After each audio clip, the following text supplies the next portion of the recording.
If you're looking for exclusive content, please don't look any further than joining the Trap Talk Patreon family. Some of the best reptile keepers in this industry are part of the Trap Talk Patreon family. As soon as you join the Patreon family, you connect to a Discord. You can also tap into an Instagram group chat, connect with some of the most diverse keepers we have in the reptile hobby today. Shout out to my Patreon members and be ready for Trap Fest 2026. It's going to be one of the biggest events yet. Find all information again in the very first link in the description below. And again, thank you so much to all my fellow Patreon members out there. Cheers.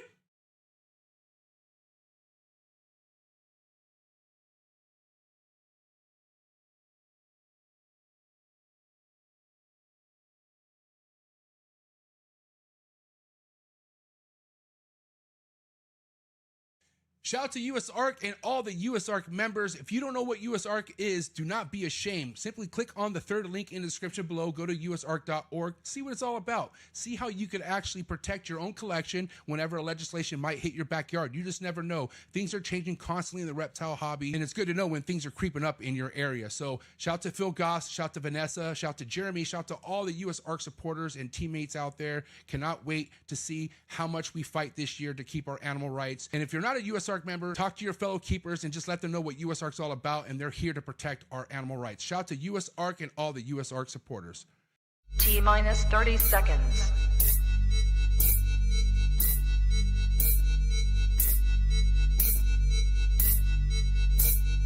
T-minus 20 seconds.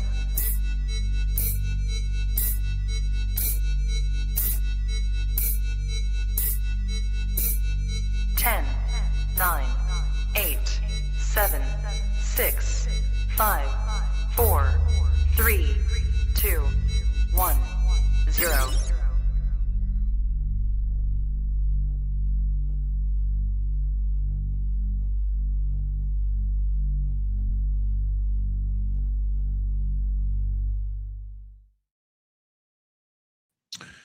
Trap Talk Reptile Network, coolest reptile network in the world, because we go live mornings, afternoons, and evenings. Episode 743, new breed on the block with Dutch Pythons, Peter MORPH in the building. You guys are in for a good one, man. This is your first time listening. What's good? I'm your boy MJ. Hit that like button, hit that subscribe button, hit that notification bell, select all. You'll be reminded every episode released out of the network 7 days a week, Monday through Sunday. Brand new reptile content served to your guys' audio platforms, YouTube, wherever, man. So wherever you listen to any of these episodes, thank you so much. Really means a lot. And of course, with me, Biggie, Top G, Phil Arena Reptiles in the building. Afternoon. What's up? Good morning, everyone. How are you? Good afternoon in some other parts of the world, because we are worldwide. Global. Oh my God, we've been global. Shit. Yes. God damn it, man. But what's good, man? Hey, shout out to you for plugging this one up. This dude right here, Peter from Dutch Pythons, is working with some heat. I'm excited, dude. But how was your weekend? Let's get into it. My weekend. Well, we had my daughter's baby shower. Huge. It was great. A lot of reminiscing with the kids, seeing how big they are, what they're doing, how they're doing, where they're going. And then yesterday, I just helped my mother-in-law move, bro. So, I mean, now I got to get my taxes done, personal and business, and me too. We're good, Yeah, this week is on the calendar. I got to get my taxes done, pay the big man, and get back to it, dude. Yeah. Look, and you're gonna be vending. That your next show is gonna be in Arizona, right? Where in Arizona again? Reptilian Nation, Tucson, Arizona, March 21st and 22nd at the Tucson Expo Center. So not this weekend, but next weekend. Yes. Yeah, let's go. Go ahead. Me and Alvaro both going over there together. Oh, easy. Shout out to Alvaro. So you've been kind of enjoying your time off from vending right now? Yes, very much. Focused on breeding. Got a bunch of locks yesterday. Put them all in clutch. Taking advantage of testing going forward. Got some pairings where I could hit some sunset, double head, sunset pied, for the market. Nice. Exciting, bro. Again, with testing, we could do a bunch of different things now with these pairings. So Fun. Yeah, and speaking of testing, Thursday is a huge episode because we have an update on green tree python testing. And right here is the list of what we're talking about. Can you read that? No, exactly. Yup. Better watch. I know what we're talking about, but you guys don't. No, shed testing, bro. Even told me. No, I won't, because I want you guys, I want everybody to watch. I don't want people like, oh, catch it. No, fuck that. Everyone's tapping in Thursday night, dude. Yeah. But man, shed testing, what a huge part of everything that we do, right?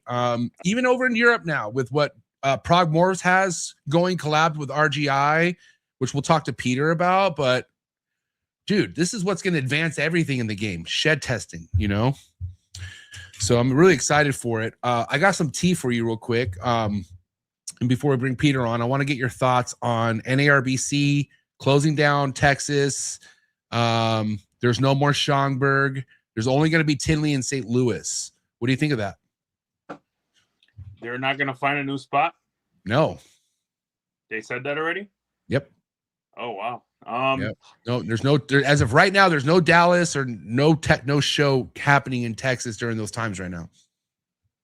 Well, honestly, eventually they probably just have Tinley because St. Louis isn't much better. Yeah. Right? That's what I thought. That's what I was thinking. I mean, I thought Dallas was better than St. Louis. Yeah. I think we're going to be seeing some changes here soon, dude.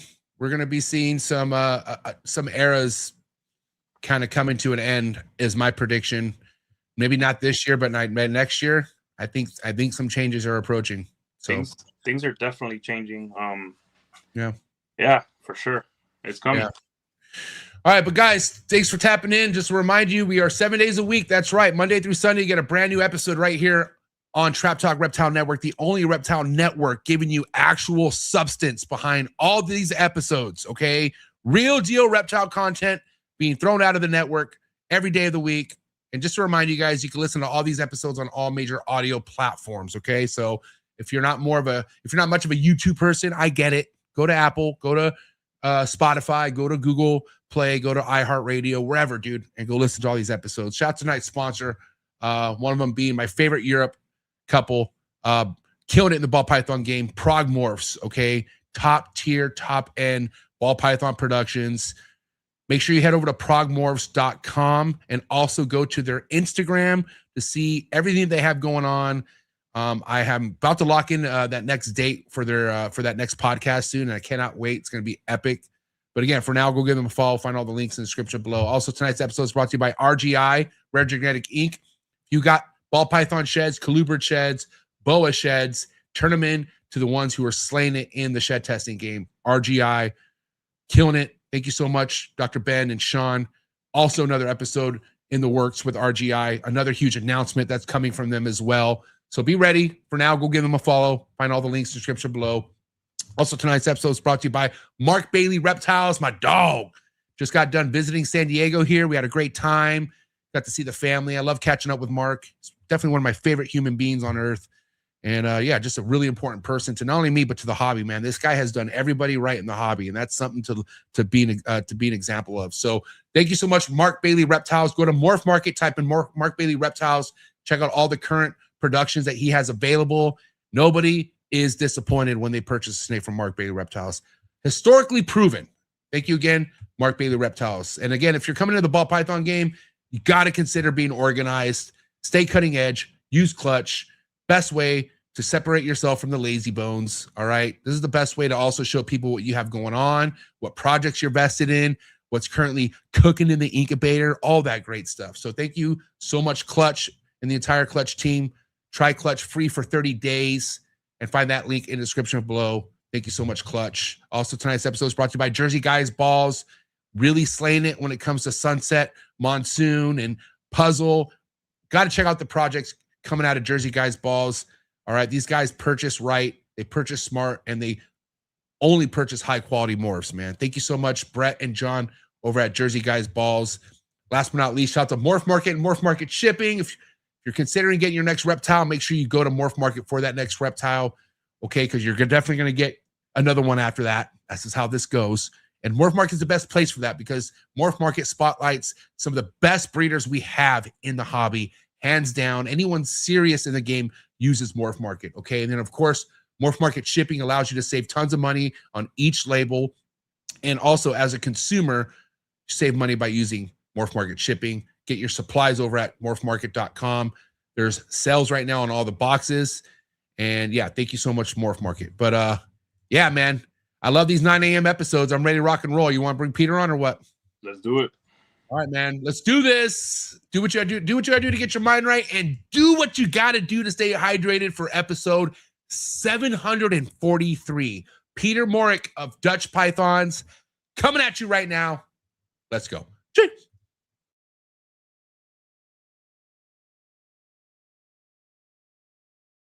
Good. You ready for do more in the future? Trap Yes. Talk podcasts? Yes. Man, Only Trap Talk. Exclusive. Yes. exclusive. Oh, So stop calling us. Rub the spot, get the club to pop. When I come up with the crop, gotta love it or not. I'm hot from the hop to the rub the spot, get the club to pop. When I come up with the rub the spot, get the club to pop. When I come up with the rub the spot, get the club to pop. When I come up with the rub the spot, get the club to pop. When I come up with everybody, we do it. Everybody, we do it.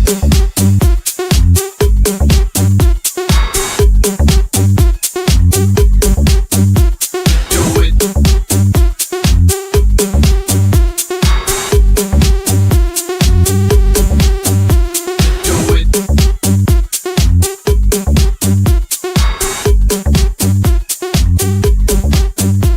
Do it.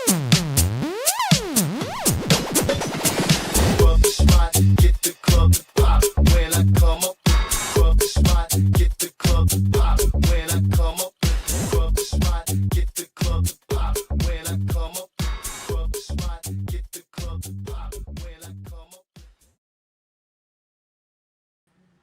and we're live, episode 743. Welcome to Trap Talk Network, my man Peter. What's up, Peter? I'm fine. Great. And you? Doing great, man. Welcome to the show. Thank you. Nice to be here. And thanks for the invite. All Big E right here, man. I'm not gonna lie, he delegated this one, and but again, you had nothing but kind words come from Prague Morphs as well. So you definitely got the props out there, my man. Thanks. Yeah, dude. But let's get into it, bro. I mean, for you to kind of have people say these kind of words about you, that means you've been around for a while. I'm assuming. How long have you been in the ball python game? I've been in the game for about 20 years, something like that. 21, I think now. Started out with just a small terrarium with one snake, but you know how that ends. Hey, yeah. That's OG or double OG status, I'd say. Yeah. I think when I started, it was expensive to buy like a pastel head hypo. So that's been a while. Yeah. I think the first one I paid for like 1.5K, something like that. Oh yeah. So yeah, it's been a while ago. Yeah, and crazy how time flies, right? And I'm sure you've seen a lot of different changes in the market, not only here in America, Definitely. but I'm more curious about how things been in Europe for you. You know, taking things 20 years back. I mean, what was it like in Europe 20 years ago with ball pythons? I don't have the slightest clue. Social media changed everything. I mean, 20 years ago, I did my first show. I think I brought like 3 clutches and I sold everything besides one animal before the show even officially opened. Some wholesaler came by, made me a proper offer and sold it. Nowadays, everything's through social media. You have to be on there, on Morph Market, Instagram, Facebook, show what you got, and then it's a different way of selling. The shows are less for selling from the table, but more for delivery. But in the end, if you put in the effort, it's still, the market's still pretty good. But definitely much more competitive, right? Like, I mean, we got to think about why social media is so important is because you have people out there putting in work on social media.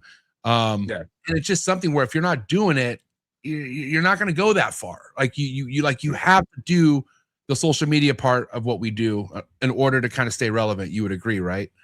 Yeah, definitely. I've seen some old timers, to call them that way, who lacked the social media or stopped going to the shows because they didn't sell from the table and just went for deliveries. It didn't take long for them to kind of disappear from the scene, you know, because people didn't recognize them anymore. They didn't know who they were, didn't saw them online, and then they don't buy from you.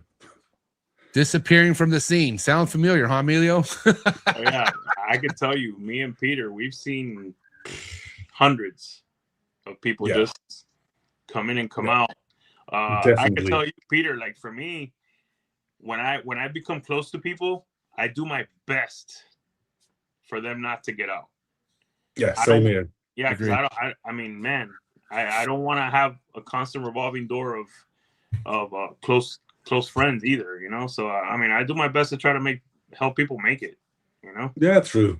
But in the end, you know, the people who are really interested in and do it for the love as well, they stay and listen. I got a few like old friends which I've known for like 17, 18 years, I think.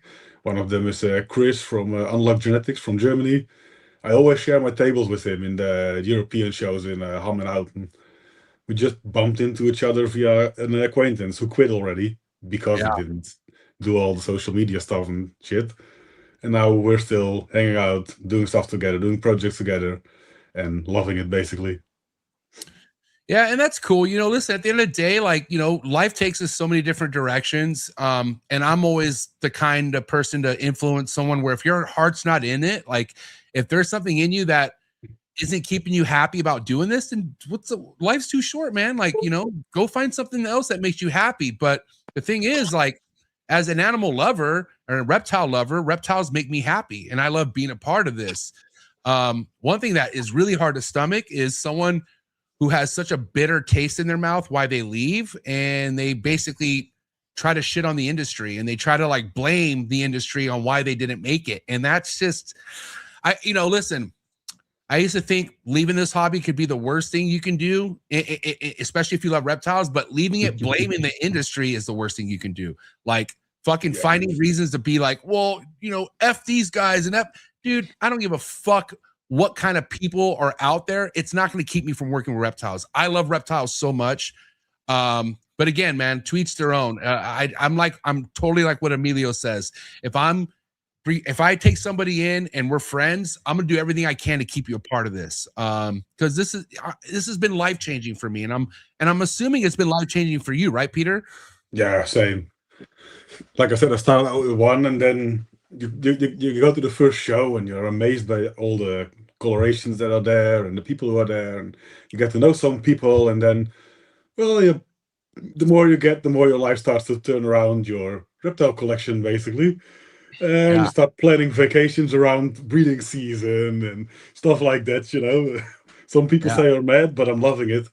And if I had a shitty day at work, all I do is walk into the reptile room, open some drawers from last season highlights, and like, oh yeah, I'm good again. Yeah. I mean, really, we always talk about how this is therapeutic. It should be therapeutic, because life gets tough. But if you open up the right tub, your life isn't so tough. You feel pretty happy with what you have going on. But also, like, you know, you're 20 years deep, so you're at that level where you understand that. And it's awesome because not a lot of people get to your place in the game. 20 years is no joke. Like I respect that so much. And for this to be your second podcast ever, kind of shows like how much more you have left in you. Like you like, I guess in a sense, things are just still starting for you. Like you're not even peaked yet. No, exactly. I mean, I've been in there 20 years, but I've started young, so I got at least 20 more years left, I guess, at least. Yeah, easily, man. So, well, listen, I went through your page, dude. You have some really awesome projects. I mean, there's a bunch I want to talk about, but Puzzle I want to start off with, because Puzzle's been great here in the United States. But, you know, again, mentioning one of my sponsors, PRAGUE MORPHS, I love to see where they have Puzzle going in their collection. But what's Puzzle doing for you? How important is Puzzle when it comes to your projects? I got into it through PRAGUE MORPHS, actually. We did a couple of really good trades when I started out. Awesome. So that's a nice way to get into the project. And then first season was great. Made a couple of really nice double visual combos with hypo in it. And then from there, I started working on adding it to the Rainbow project and also to the DG hypo puzzles. So I have a shot this season actually making rainbow hypo puzzles, and hopefully next season for DG hypo puzzle combos. And then I like the dark stuff, so yeah. The dark stuff is more in the making, like Super G combos, Super Chocolate combos, Super Blackhead stuff. The one you just showed was actually from Prague Morphs. Yeah, this gave me a Prague Morphs vibe right here for sure. Yeah, it's a Super OD special hypo puzzle female. I mean, you can't go wrong to have that for the future. Damn, you got that one, huh? Go ahead. What'd you say, Emilio? Damn, you got that one, huh? That's a freaking nice one, bro. Yeah, it is, and fully shed tested. So I'm not like a lot of the other older people who are like, shed testing, I don't believe in it, and it could be wrong. I'm like, no, hell no. It's 99.9% of the tests are done right. Yep. Uh, I mean, there's always something, but I'll rather be 99% sure than believe someone on his blue eyes. Yeah. And listen, I get it. Like we're only human, and we do make mistakes, but you can't just be notorious mis-IDing your own animals. Like it's just not okay to do. Like people eventually start catching on that maybe you don't know what the fuck you're looking at, and that's why you shed test. If you shed test, it eliminates you looking like an idiot, right, Emilio? Exactly. 100%. Yeah. And it doesn't have to be intentional that you do a wrong ID. I mean, I've been wrong as well, where I was pretty sure I was right, but in the end, the shed test more clear, and then, like you said, you don't look like an idiot. Your customers stay happy, and you're gonna stay happy in the end as well. So you talked about hypo being one of the pioneer genes for you. It looks like you have a really nice line of hypo, dude. Like all your hypo stuff looks amazing. And I'm a big advocator of hypo line, going good with a good hypo line. Where did your hypo stuff originate from? Like, where did you buy your very first line of hypo and whatnot? The first ones were heads, so you couldn't really see the visual. And then it's just basically line breeding, keeping the best ones and spotting good ones which are for sale, and then getting them, even though it's maybe not the best combo you want, but the best visual hypo you want. And then after a couple of seasons and some generations, you're gonna see the effects of it. And the good old friend of mine, Renee Snakehand from Germany, used to be famous for his hypos as well. We worked a lot together, so a lot of my stuff comes from his collection and the other way around. Oh yeah. Prague Morphs actually bought his collection when he quit. So Renee's who Prague Morphs bought out, right? Yeah, that's where the basics from their puzzle project came from, and their hypo projects. So yeah, that's why every hypo fucking Prague Morph shows is ridiculous. Like super fire. Like really nice looking. Peter. Renee probably was the one person who had even better hypos than I have here in Europe. So shit, that's wild. Go ahead, Emilio. Yeah. Peter, I gotta say, man, that chocolate spot nose hypo puzzle. Yeah. Thanks, bro. Yeah, she's almost ready to breed now, so because it's already 2 years old, three already. That thing is that on your page? Yeah, it's the one you use for the the one on for the logo now. Yeah, and that being like a 1800 gram animal, the top one, and still looking like that is crazy. And I don't have professional lighting in the room, and the photos are just taken with my iPhone 17, so it could even be better with professional gear. That thing is crazy. Yeah, that thing is fucking nice looking, dude. And again, you made that snake, or how did that snake come? That one's a homemade one, so can't complain about that one. It came from a project with my friend. He had a spot nose hypo head puzzle, and I had a chocolate hypo puzzle male from Prague. So Chris delivered the female, I the male, and I basically told him I'll take the chocolate spots. You can have the other visuals in the clutch. I don't care. I wanted the quality one, and he didn't mind either because it was a good deal for him as well. So that's it right there, right? Just to make sure that's the one we're talking about. Yeah, that's the one. Go ahead, Emilio. Yeah. Like I heard you saying you love GHI. I heard you saying you love the dark genes, brother. Let me tell you something. If I had this girl, I would be going black pastel GHI with that. I would be adding some more wacky pattern to it. Like, oh my God, I would be having so much fun with that girl. For this season, it's gonna be GHI chocolate hypo head on her, so yes. Yes. we'll see what happens then, and then for a season later, it's probably gonna be like more of a pattern morph, maybe something like Special Hurricane, something like that. You know, see what that does with the spot nose and the dark stuff. Dude, there's so much to do with puzzle, bro. Like, yeah, especially with the right stuff, because if we're putting stuff in there that's muting the pattern, to me that's a problem, man. What do you think about those puzzles, those puzzle interactions that we're finding are muting it? I think you should try to avoid it. I mean, the other genes who are reducing pattern, I think, are not really the way to go. I'll rather see a more aberrant pattern in the project than, for example, Enshi. It's a beautiful looking animal, but it takes away something from the puzzle itself. Right. So I have it in the project. I will try one or two things with it, but it won't be my main focus. Yeah, and you got to think like a gene like puzzle. You want people to look at this snake saying, "Holy shit, look at that puzzle," versus, "Is there a puzzle in there?" You know what I mean? Like the whole questioning thing is, and that's going to happen. Like you are going to have some really crazy productions where it is going to maybe question people like, "Wow, like that looks cool, but I had no idea that was puzzle." But if you're working puzzle, you don't want people to question if there's puzzle in there. You want people to look at it and say, "That's puzzle." You know what I mean? Definitely. So far, I've seen a few with I might kick some people in the face with this, but with Pine and with Clown, I mean, it's not the best combos for puzzle, you know? Dylan, I'm sorry. In my opinion, it takes away a bit. But that's what's personal. crazy, though, like to some of those people's, I'm going to call them the flat earth people, but to some of those people who think Puzzle and Clown has potential, I will say they will show you a picture where clearly there's a puzzle influence in the visual Clown, but it's like you don't see it a lot. Like it's almost a rarity to see them both kind of interacting. And for me, it's enough to be like, well, they just don't belong together. Like there's something clearly going on where they don't mesh. But to each their own. I don't know. Who knows? I mean, there's no rule. I'm pretty sure at some point someone will make a nice combo with it. Yeah, but it's going to be the exception instead of the.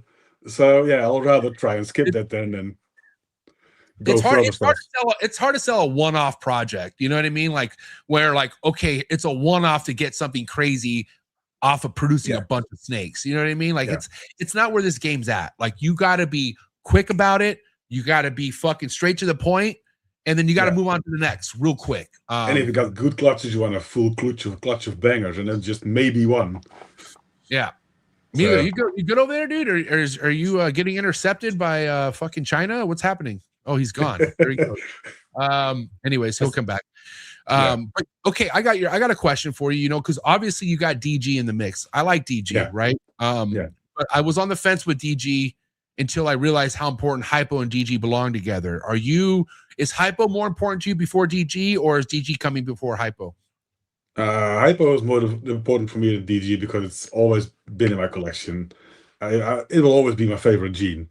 And like you said, I wrote off DG in the early years. Like, I'll rather see a Hypo version or DG version. Then I was like, oh fuck, I'm too late for this one. So I have to catch up there a little bit. Yeah, and again, I don't want to mislead people and tell you like, oh, like you should just work Hypo. No, dude, it's the thing is Hypo and DG belong together. Like it's such a great combo to have them both in the mix, but it's not as easy as it sounds. Like, we're talking two different recessives that do great in other recessive projects. And we all know once we hit triples and all that, it's not that straightforward of a thing to hit. It's hard. It's difficult. I can't hear Peter. Can you hear me? I can hear you. Exit out and come back in. Yeah. So anyways, So for you, Hypo's always been the foundation. And then when did you start adding DG, Peter? DG's only been like 3-4 years ago, something like that. I first added Pyth, but then Renee actually had a really, really good looking Hypo DG combo, and I'm like, shit, I can't let this one go. So then I saw the potential, did some more research, looked around a bit more, and then you saw like 3, 4, 5 years ago, you saw the really good combos coming out. Then I looked and like, shit, I'm too late, but I'm still gonna add it and work it into my other project. So Yeah. You hear me? Yeah. yes. We can hear you. I know you guys kind of left this topic, but we had a little bit of an interruption there. I feel like with some guys, and I got mad love for one guy. I'm not. That's my boy. I'm with him. I support him all the way. Ooh. I feel like with some people, they're just gonna swim against the tide, bro. They're gonna swim against the tide. Like that shit's rushing at you, yo.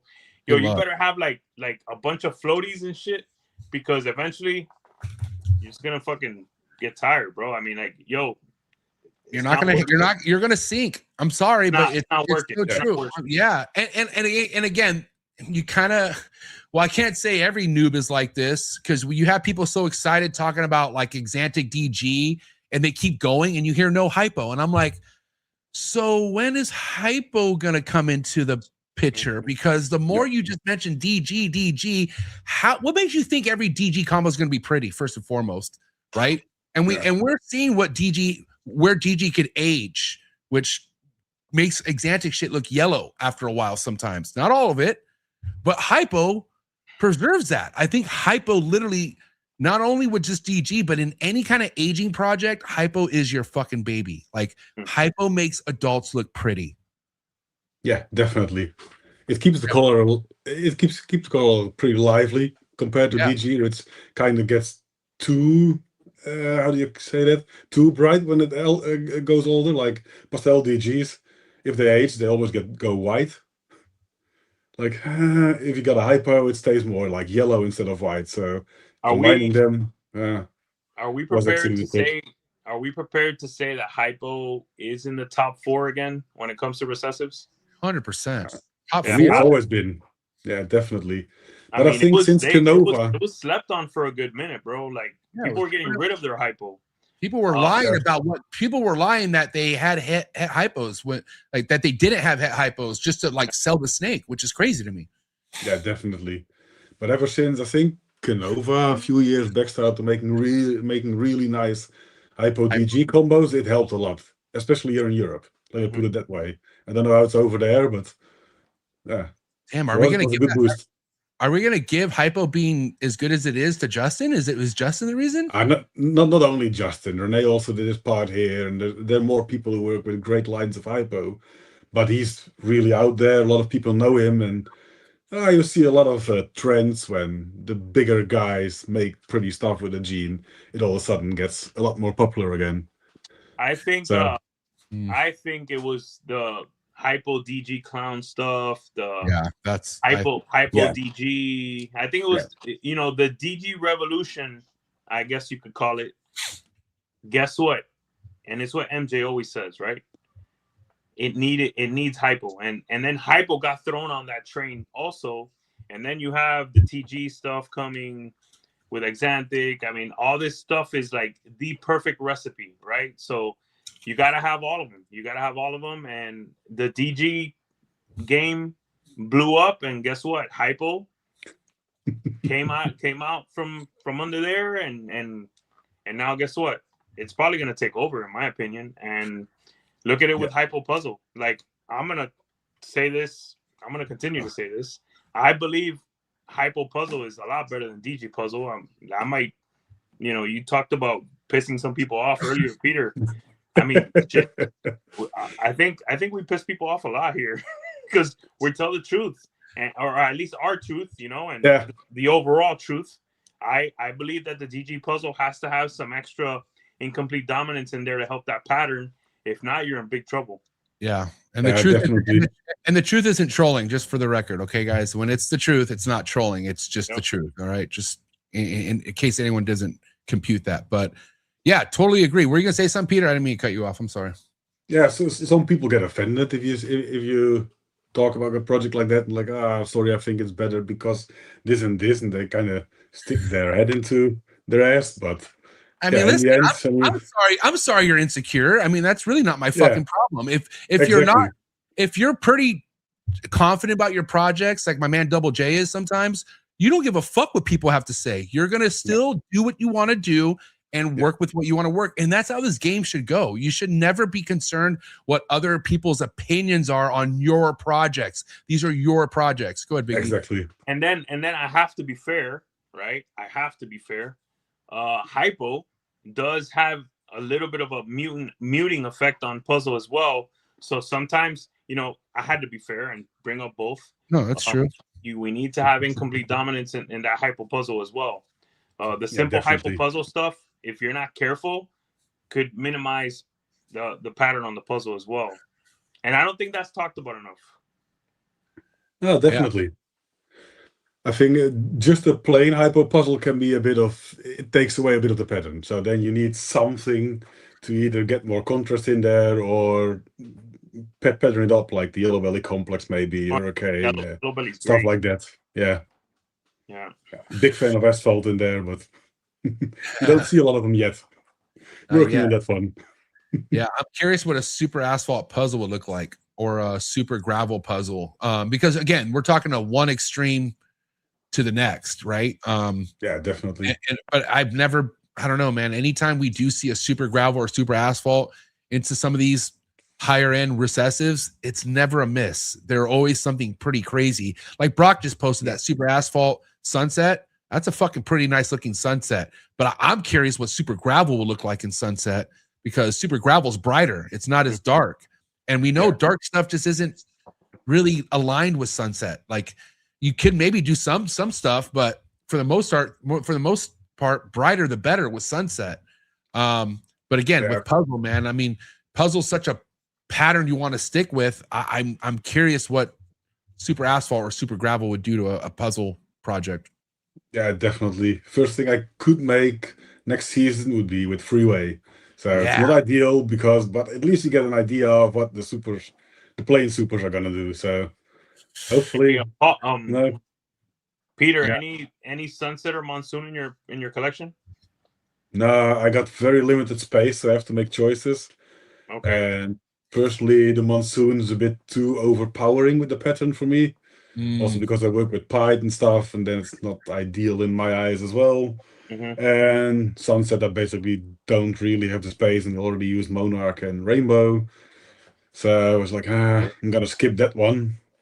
But I've seen some really pretty combos. In the beginning, I was like, everything gets brown when it ages. But now I see a couple of hypo and DG ones, like, ooh, damn, they are smoking.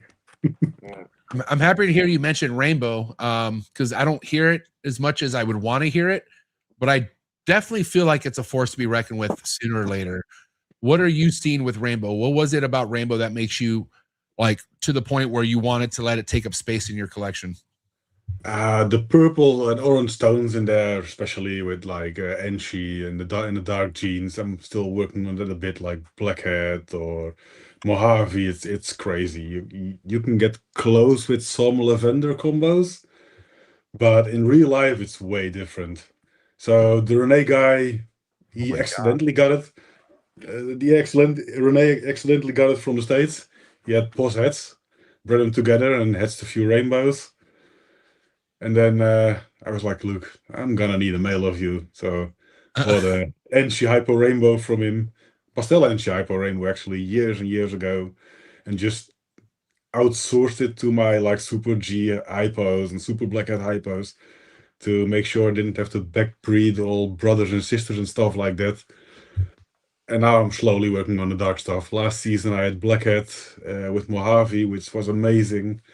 I had the Super Chocolate, which was a bit less amazing because it's basically yellow and white. So it's like an expensive albino, actually. It starts to get a bit orange now, but so wait, you can't always win. The middle one's the Super Chocolate Hypo Rainbow? Super Chocolate Pastel Hypo Rainbow, yes. Holy shit, that definitely looks albino, dude. Yeah, it just looks like a plain lavender albino or high contrast albino. Like, okay, that one's disappointing. But if you look at like the lower right one, I think that's Blackhead Enchi Hypo Rainbow. Okay. Without Mojave. So, and then the left bottom one is Mojave Blackhead. Got it. Mojave Blackhead Pastel Hypo Rainbow. I regret selling that one, by the way. Yeah, That looks nice. You know what's crazy is like I think last year or the year before, I it's been a while, but I made some hypo Mojave het stuff, and holy shit, the purples in that hypo Mojave was like something you couldn't ignore. And again, you just think, oh, hypo Mojave, but man, just those two are powerful in its own, you know. I mean, look at GHI Mojave hypos. Those are some of the prettiest fucking goddamn combination snakes that you can make to this day. And that still hold the value. Like I think a hypo Mojave GHI will never go under $300 if it's a really nice looking one. It's always going to be right there, I feel like. Yeah, definitely.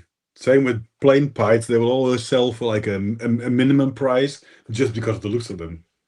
Yeah, so true. Now with rainbow, I heard it's like a banana on steroids. Like, so it like gives you banana type features, but it doesn't have the freckles. It doesn't have the black specklings that come with age. Is that true? It's true. They don't have speckles.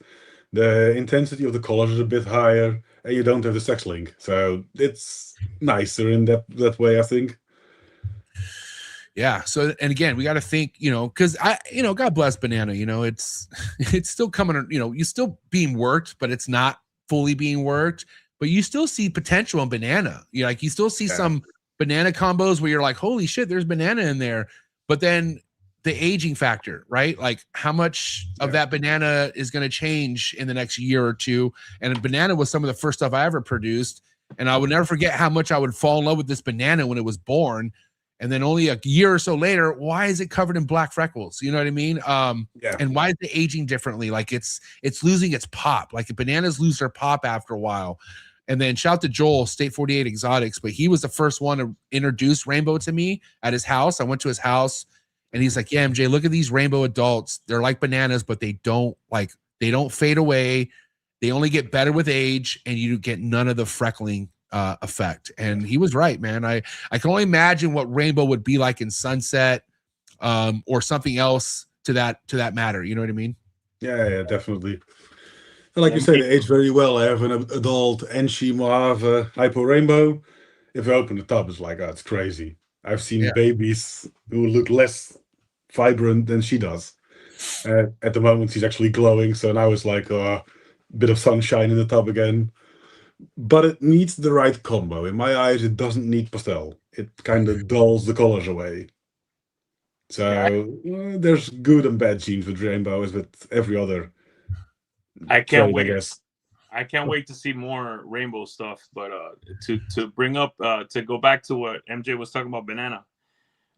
What's crazy is, when they hatch, they're the most beautiful animals out there, and you gotta kind of be careful with the spotting. Some people like the spotting, but let me tell you, man, that is the most produced animal and sold animal in the game, right? And think about this. when you look at the animal, it looks like it's bringing mites. Oh man, I'll never forget that. Yeah. You know, every once in a while you have a new customer and you're bringing them their banana and they're like, oh my god, is that a mite? I'm like, I'm reporting you. Yeah, well. So yeah, man, it's freaking nuts, ain't it? That this gene has honestly, the last 5 years has probably been the most successful gene overall, the most produced by a mile, and it ends up getting spotting on it. It's crazy. Yeah. But I could see the hype when it came out. Like, it was so different back then. Nothing else like that was available. So yeah, then later on you find out with the sex link and the spotting, and they don't age so well. So yeah, but still. Peter, what do you think is going to be that rainbow combo that like catapults it like into that main conversation? I'm hoping with G and or Super Blackhead / Super G, it's gonna be insane. Where the Super Chocolate didn't get the purples and oranges I hoped. I think one of the Super G or Super Blackhead Hypo Rainbows will definitely do it. And I'm having 2 shots at making the Rainbow Hypo Pies. Very curious about those. Because strange enough, it's been around for a long time, but I can't really find any reliable pictures of Rainbow Pies at all. Is there a reason for it, or? Have you had success with your Super GHI combos? Yeah, definitely. So far, without Rainbow, they've always been fine. Okay. I've heard stories about them getting strange like lumps in their body when they age, or being like spiders all over the place. But yeah, to be honest, I only made maybe 10 or 15 over the years, but I've never lost one. They were all fine, didn't have any issues, and I never had the customers coming back with issues either. So maybe it's a line thing. Have you did all those 10 to 15 start up well for you, like normal? Nah. There have been 2 or 3 of them which needed like a couple assists, but once they start, they start. Okay. Because I've shared on the podcast before, I love Super GHIs. MJ loves GHI stuff, Super GHIs. I could tell you my 3 worst situations, my 3 worst hatches where I had to be super strong with these animals, very forceful, were Super GHIs, and I still have those 2 girls. They're slamming food. They're beasts. I sold one of them, and they're doing well. One of them gave me slugs. I'm gonna try breeding them both again, but again, I bred her kind of young. But they're killing it. So we'll see what happens. I've already had viable clutches from Super GHI hypo females, so that's not an issue either.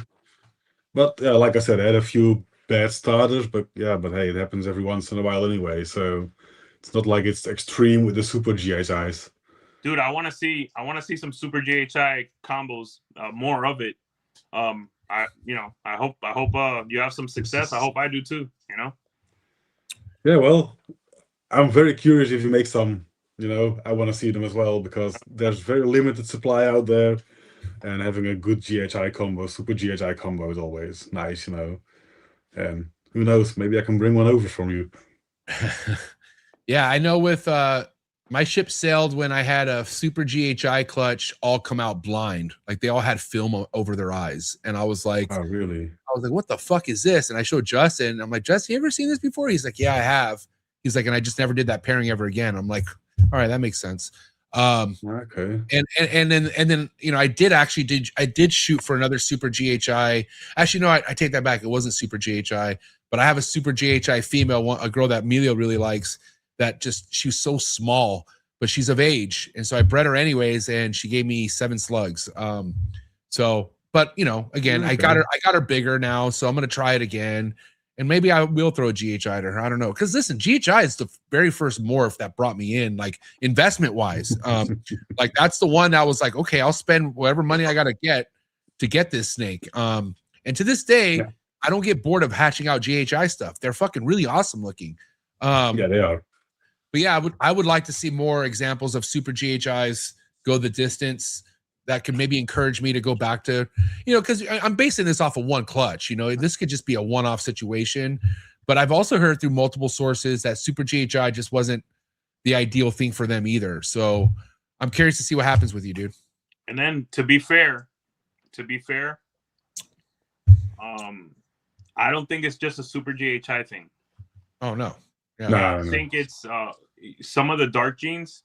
I think there might be little issues. And the word issue might be a strong word. There might be little situations that we have to maybe work through. Super chocolates are also more prone to having like issues. It seems. And it really depends on, I guess, the parents. Some people have a flawless track record, others keep having issues with it. Same with blackheads. I've seen super blackheads from people wobbling all over the place, and I'm like, okay, I think I saw one of my super blackheads do it like once or twice with a feeding, but nothing to like worry about. Mm-hmm. While other people lose clutches or they can't feed because they wobble all over the place. Like, oh, I never had that. So I think it's maybe a genetic thing, a specific line, or backbreeding too much, or there has to be some sort of reason why it gets worse with some than others. Yeah. So when it comes to incomplete dominance, what are some of the main ones you focus on? Like what are some of the most important incomplete dominants for your projects, Peter? For me, the most important one is definitely super mahogany. Super It's mahogany. it's the one dark gene who's I've never had any issues with. I've never saw anyone having issues with it either. I've been making Suma Yellow Belly, Suma Enchi Yellow Belly, and Suma Hypopites for 3 or 4 seasons in a row now. They are always perfect. They're beasts. They always eat. They look great. And I think you don't have the duck billing with like the super blackheads and super black pastels and super shinies. And they kind of give the same thing in Pied, and you got a bit more pattern than the super shinies. I think there are a few on my timeline anyway. What I love about Sumas is that perfect face. Yeah. That perfect head, it's just all I need to do is get more dark genes in there to make that solid black snake, But yeah, man, it's a perfect animal. Show me where that super mahogany is on your page. I want to look at it. I think there are a few. Scroll down a bit. I think I got a female bull wrapping. Yeah, over there, top left, up a bit. Oh, this one right here? No, to the left. And this one right here. Yeah, that one. Holy shit, look at this thing. Wow. Yeah, that's an adult Suma Enchi Yellow Belly Hypopide. Yeah, but look at this thing as an adult. This is so pretty. Yeah, and this is like 2.2 kilos, so they keep their colors very well. I'm now working on adding blackhead and DG in the project, on that particular project. So this is obviously a low white pied, right? Yeah, it's a low white because Enchi's in there. I've hatched a couple. There should be a picture somewhere with three of them, 4 of them, actually, from that's a bit further back from last season. We're at Suma Yellow Belly and 2 Suma Enchi Yellow Belly Hypopides. Right here? No, that's the super Blackhead Mojave and the super OD Hypopide. Damn, you're making me want to get back into pied. This is pretty. Look at that. Wow, dude. Yeah, it needs the right combos, but it's further down. It's quite a bit back. All right, we'll take it down. We'll take a trip down memory lane. Go up a little bit. Uh-huh. And they're basically in the mid. That one, yeah. That's my adult breeder male. He's high white, and one of his babies from last season. And so that's both Suma Yellow Belly Hypopide.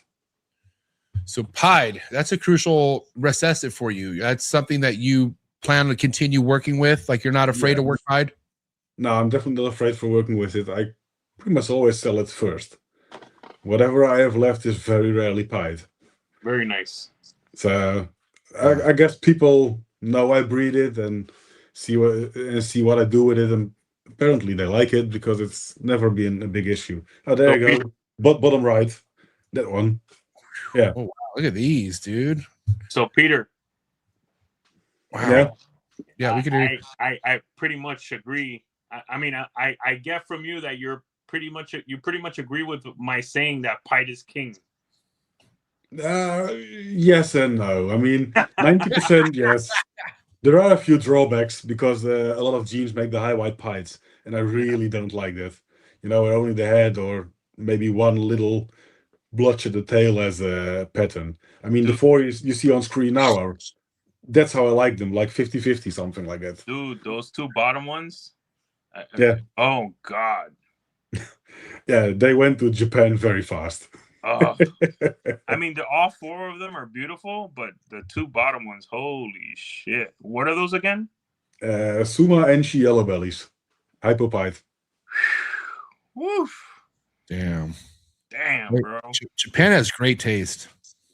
Yeah, definitely. They asked for it for a few seasons, and then I finally had a clutch where I had multiple. So I thought, okay, you can have a few now. And again, Prague morphs with amazing great taste. They say I'm not a huge fan of pied at all, but one night at Peter's and 2 hours in his reptile room cost me about $25,000. Yeah. Holy shit. That's how I ended up with the chocolate hypo chocolate hypo puzzle male, my original male for that project. It was a partial trade from when he walked in here and started looking at the stuff like, I might want to have to take a few pies home. So. And again, that's how you know you're doing things right when you have people like Prague morphs in your collection. wanting the shit that you have, knowing that, you know, they have what they have. But when people like that are in your collection wanting what you have, come on, dude, you can't help but to pat yourself on the back a little bit. You know what I mean? That's what you want in this game, is when you have the ones killing it wanting to get stuff from you. And it's obviously doable. Like it is. You just got to put in the work, and you got to have the right quality and the right projects. That's it. You have to focus on quality, right projects, and not trying to do what everyone else does. Thank you. Do your own thing, and eventually you will hit stuff other people are gonna like as well. And you clearly are doing your own thing. Like this is, I love what we're already seeing. We're only, you know, not even an hour in, and what you're showing so far is definitely like stuff that's your lane. Like this is stuff that you're pursuing. It's not a trend. It's not like what's popular on Justin's vlog. It's fucking something that you want to pursue. And again, you like Devin just said, or if that probably is Devin, but Devin just said he's not a huge fan of Pied, but after walking to your room, it changed his mind. You know what I mean? And a smart guy would know that. Yeah, well, it's I like the odd projects and the dark stuff. At the moment, it's Rainbow. It's not popular here either, but I liked it, so I'm doing it, and I'm starting to get good results. Next up is probably Riptide. I had it from Irish Reptiles really, really early on, before they really offered it. They live pretty close from here. They took one to a show at some point, and was like, I might need one if you let something go. And then next season they came to me like, it's officially not for sale, but you can have a female. And I told them, yes, please. Added a male, and then worked on the project a bit. And now, Devin's like, I might need a few of your Riptide animals if it's possible. So, I like that, do the odd stuff and have a good shot at odd stuff is, Sometimes you're lucky, sometimes you're not, you know, but the lucky ones are worthwhile.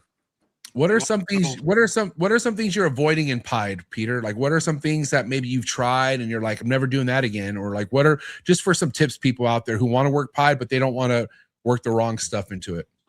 Special, I would avoid cinnamon, black pastel, because it all gets so high white. It's very difficult to ID what else is in there. And some genes are a bit overwhelming. I have some pinstripe in my Pieds, but I don't want to overdo that one, because that one also tends to take over a bit too much. Yeah. So. Were you going to say something, Emilio? I'm sorry. Yeah. Did you want to show anything with Riptide? I think there are a few pictures on my timeline. There is a blackhead, Mojave, hypo Riptide, double head, cryptic Pied somewhere. Is it up top, or where's it at? If you go here, where you are right now, we're down here from. We looked at last year's Pieds. Oh, here you go. Yeah, you just passed it up a little bit. Yeah, the really black one on the right side with the white sides. This one? Yeah. Whoa, Riptide. Let's hear about it. That's gonna be my breeder male for next season. It's being shed tested for the stuff known, but it should be Mojave, cinnamon, blackhead, leopard, Riptide, head hypo. Damn. So, and the whites on the side, they only get higher if they age. The heads already have it a bit, but the visual, as you can see, it's almost up to their back, and it's crazy. Only downside is a lot of stuff makes a fully striped back, and that's a bit taste required. You know, not everyone's gonna like that. Yeah. How's this thing aging for you right now? Really good. I think somewhere up there has to be one of the newest pictures, gonna be a recent one. It turned a little bit like, how do you say that? Is it like copper mangate black instead of jet black. So it probably needs like DG or visual hypo to keep the color the way it is on this picture. Yeah, but working on that one. So. And you don't have to say it, but it'd be cool if you did. What would you want to pair this guy to? Who would he go to? I got a blackhead, yellow belly, double head, Riptide hypo. I got an Enchi, blackhead, double head, and there's another one. Let me see. I always forget. A plain blackhead. So I'm gonna see with super blackhead and maybe the cinnamon, Mojave, leopards, what the dark stuff is gonna do, and then with visual Riptide hopefully. and with visual hypo. But So it's a bit of a Riptide- long shot. Riptide's in a recessive. They labeled it as a recessive. It's a bit of an odd one because the heads are pretty visual, but then again, there are more recessives where the heads are visual usually, where you can pick them out. So I've seen a few like wild types, pinstripes, and spiders. Not ideal genes anyway, but there the riptide heads are not visible, but pretty much everything else you can pick them out. Riptide. So- When did Riptide start coming into the picture? I've never heard of it. Oh, I think Irish Reptiles already has it for 7 or 8 years, something like that. But because they also had the Stranger and the Moray, they didn't really give it much attention. So they did some pairings with it, they made some double heads and whatever, but no real bangers yet. And well, I'm hoping to do that this or next season. So, and then we'll see if I was right or not. Yeah. What was it? What was the person's name where Riptide came from? What's their name? From Irish Reptiles. Irish. Irish from the Strangers. Oh, Irish. Irish. Okay, got it. Yeah. Got it. Okay. Cool. Yeah. All right. Yeah. Because I mean, they've been founders of a lot of cool projects over there, haven't they? Yeah, definitely. Yeah. So, Damn. and then yeah, well, now a lot of it is in Devon's hands as well. So Yeah. can't wait to see. Oh yeah, that's a good one. Wow, bro. Oh my Blackhead god. yellow belly riptide. Did this ever get tested for hypo? Hypo? No, actually not.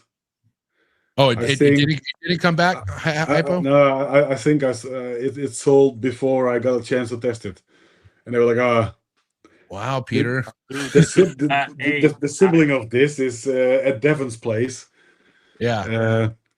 It got tested because it's also post-head cryptic, which accidentally was in one of the founder animals of Riptide. We found out later on.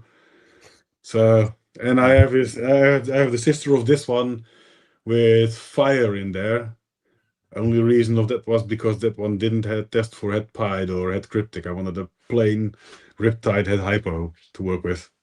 Dude, that animal's really, really, really cool. Yeah, actually made 3 of those in the last 2 seasons. So yeah, but this one's the best one. Okay, another personal question. Sorry, it's trap talk, but how much did you pay for this? Or sorry, how much did you sell this snake for? I can't remember. I think 3.5 or 4, something like that. Wasn't Cheap? crazy money. Wait, Because it was really known. 4,000, 4,500, or 300? No, 1,000, not 100. That's your money, buddy. Again, you know, if this was Justin, you'd probably fucking just smirk at you. But if I feel like if you could sell any ball python at that price, holy shit, that's pretty good. Not gonna lie.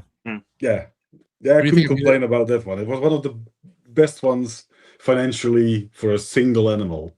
So Yeah, fuck yeah, dude. And again, I think it was worth it. This thing is gorgeous. This is everything that I would want in a project. I'll tell you that much, because the dark stuff's my jam. Like I've always liked the dark stuff. yeah, same here. But it's hard. It's hard to compete dark stuff with some of the brighter stuff sometimes. But this right here makes me a huge believer of the dark side's where it's at for sure. Yeah, something like this might need like a splotch of OD to make even more orange and black. But we'll see. I have some few things I want to try in the future, and I still got plenty of years to go if I'm lucky. So Yeah, because this thing's not even orange, man. It's more like towards orange red, like a brick orange type of yeah, thing. it was a bit like a Halloween like team Yeah. ball python. It Nice. should look like this. Yeah, dude. Oh my god. What were you gonna say, Emilio? Well, I was gonna go towards The one next to it is the hypo blackhead. This one right Mojave here? Riptides. Yeah, that one there. It's a bit of a paradox. Fucking But nice. that's actually blackhead Mojave hypo riptide, and that one actually turned out to be double head cryptic pied. So pretty good female to have, but she will need a few more years. Yeah, what's crazy too is like these are all nice, right? But I mean, I could clearly see the het pied influence in this snake, Yeah, near the tail, it's obvious. Yeah, and again, I think it's very good to be transparent. Like I see cases of people showing off snakes like this that they're not saying it's het pied or they're not showing what it's het for. And I'm like, what's the point of hiding that? Like, you shouldn't fucking hide what it's het for. And I don't know where this like started becoming a thing. Like, people aren't being fully transparent what's in the snake. I think you're doing yourself an injustice by doing that. But this is a gorgeous snake. Go ahead, Emilio. Dude, let me tell you, I prefer it with the pattern on. Yeah. Yeah, same here. Like, this animal is beautiful. Don't get me wrong. Yeah. But when you have that striping and the pattern, like, damn. Yeah, definitely. The one before, yeah, that one's a lot better. Yeah. So the hypo, the hypo version might need yellow belly complex to bring some pattern back. Yeah, I could definitely see what you were talking about when it comes to the taste. Yeah, some yellow belly complex supers to that Riptide. That's crazy. Or maybe something like Hurricane, Trick, Blitz, Special. Ah, here we go. Yeah. That was... Oh, look at this. Hey, Peter, let me get one of these. Come on. No. These are nice, bro. Yeah, oh my God. I love it. I like this shit. The bottom left one is the one I kept. The bottom right one is sold, and the bottom, the top right one is at Prague Morphs right now. So, I mean, okay, Prague Morphs. I would sell Prague Morphs to hold back all day, every day. But that bottom right one, buddy, who the hell did you sell that one to? Who got that one? I can't remember who exactly it was, but it went to Asia. Oh my God, dude! All three of those are insane. Yeah, they definitely were. That thing is so nice, man. Listen, we got to cut to commercial break, but then I want to get your thoughts on the Asia market and some of the other stuff that's floating around here in this world. So, guys, do me a favor, sit tight, hit that like button. We're going to cut to commercial, and we will be right back. Sorry for the interruption, folks, but a quick word from our sponsors. Shout out to tonight's sponsor, brought to you by ZooMed. ZooMed is proud to be supporting the Trap Talk Reptile Network. At ZooMed, reptiles are our passion. For over 48 years, we've been creating premium food, supplies, and habitats for reptiles and other exotic animals. We're a company made up of hobbyists that test our products on the hundreds of animals that we care for here every single day. Whether you're an established breeder or a first-time hobbyist picking up your first ball python, ZooMed has you covered with everything you need to keep your animals happy and healthy. I'm excited to talk about this new product with ZooMed called the Slither Sense. It is a remote temperature and humidifying monitoring system, which we all know how important temperature and humidity is to your reptile. And for you to have remote access to your temperature and your humidity in your reptile room could really, really be a game changer for the longevity of you keeping reptiles. So guys, make sure you check out that product. Find the link in the description below. Click on it right now. Give me your feedback in the comments below. Let me know how you're liking a brand new ZooMed product. If you're in front of the line, cutting edge, high-end ball python projects, you don't want to miss this. Shout out to Teresa and shout out to Devin over at Prague Morphs, the heaviest hitters out of Europe, currently in the ball python game. If you're into the double, triple recessives, such as puzzle, hypo, and other amazing recessive, incomplete, dominant projects, and make sure you head over to Prague Morphs right now on Instagram. Check them out on YouTube. You can find all the links in the description below, and many more updates with RGI and Prague Morphs to come. So again, thank you so much, Devin and Teresa over at Prague Morphs. Cannot wait for many more collaborations. Tonight's episode is brought to you by Mark Bailey Reptiles, my mentor and definitely my favorite ball python breeder we have today. 40 plus years full-time reptile keeper. He's just been a huge inspiration ever since I met him. And also, if you really want to see what his work is all about, you could just simply go to morphmarket.com, type in Mark Bailey Reptiles, give him a follow, and anybody who has gotten a snake from Mark Bailey Reptiles have been super happy, and that's going for 40 plus years. So very honored and very happy to not only call Mark Bailey Reptiles a friend of mine, but also a sponsor of tonight's show. Definitely appreciate your support, Mark Bailey. Definitely look up to everything that you do. Shout out to Mark Bailey over at Mark Bailey Reptiles. Shout out to tonight's sponsor, and that is Clutch, the #1 organization app in the ball python game today. Also, tonight's episode is brought to you by Canova Reptiles, the biggest world industry leading ball python company in the hobby, in the industry. So excited to announce this partnership with Clutch and Canova Reptiles. No name that needs an introduction. As you guys already know, if you're looking to invest with the best, Canova Reptiles is the way to go. And again, if you want to be organized, if you want to be ahead of the game, there's no better organization app in the ball python game than Clutch. Thank you so much to the entire Clutch team. Thank you so much, Canova and the entire Canova Reptile team. Please continue to keep doing what you're doing. Nothing but inspiration, nothing but excitement coming from Canova Reptiles and Clutch. And I'm excited to have more information to announce to you guys here in 2026. Thank you so much, Clutch and Canova Reptiles.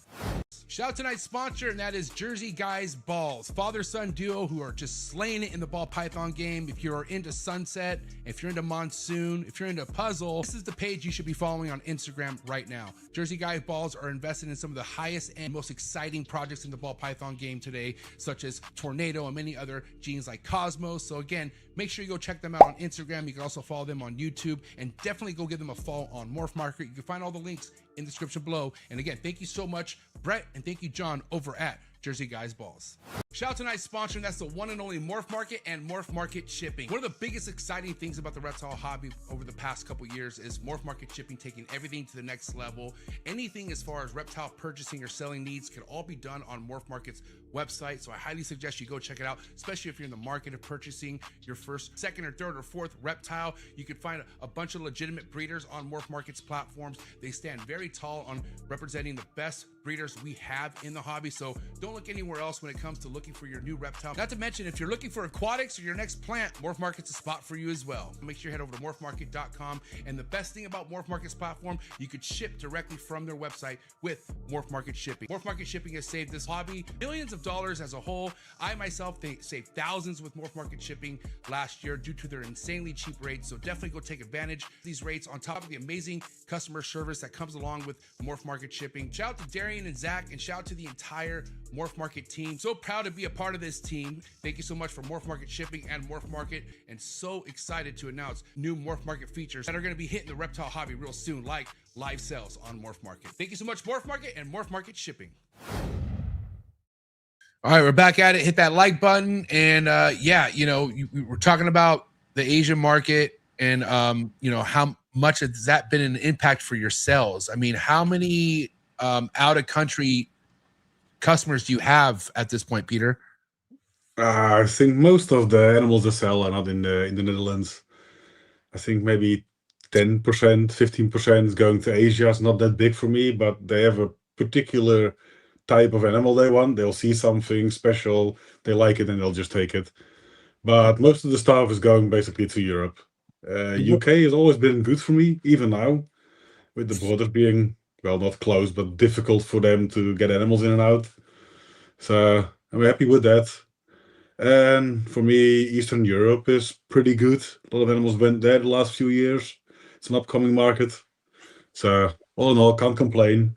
And the Dutch market itself, it's always a difficult one. There are a lot of hobbyists, and we're known to be cheap, and it's kind of true, you know. Yeah. These people reach out to you on IG, or where do they hit you up at? Where are they contacting you at? Facebook, IG, or just on the shows itself. And the abroad people is IG and Facebook, or via Morph Market. Got it. You brought up shows earlier. Honestly, all I can remember from Europe, and it's layman's, obviously, I'm in the US. I always think of Ham, you know. Talk to us about other shows. Are there other good shows in Europe? Talk to us about that. Personally, I've did a show in France once. Can't remember exactly what it was. It wasn't my thing. I usually do 2 or 3 Houten shows because they got like 5 or 6. That's in the Netherlands. And then I'm in every Helm show, but it's only 3 times a year now. It used to be 4, but the summer one is cancelled because the guys organizing it prefer some more me time instead of being busy with the show in the summer. And I've heard really good news about the shows in Prague and in Italy, but I haven't gotten to it yet to go there. It's either didn't work out with my schedule, or so at some point I will have to do them. Prague will probably gonna be with Martin from Bohemian Balls and of course Devon, and then they might join to Italy as well. So we'll see. But those are on my wish list. It's good news about those every time, and yeah, we'll see. But yeah, 90% is Ham or Houten. That's the 2 big shows in Europe where people come from all over the place, from, well, Bulgaria, Spain, France, Portugal. Everywhere. Yeah, everywhere. Yeah. Even Americans go there. Yeah. Yeah, even people like Justin or whatever visit like once a year, or Bob And Clark. we used, Bob used to have a table in the Ham show. Same with Mike Wilbanks. And we had a show in Nimwegen for 3 years, like twice a year. But it's no longer organized. And that usually drew a few big US names like Justin and Billy. And, well, he's actually from Canada. But so that was a pretty nice one, small but nice. But yeah, it's no longer. Let me tell you, man. Once this situation calms down that we have in the Middle East, I'm gonna hit my Europe trip. And once I get my Europe trip out of the way with my wife and all that stuff, I cannot wait to hit a ham show, man. Like, it looks so exciting, bro. I want me and MJ to go. We got to go hit that show, man.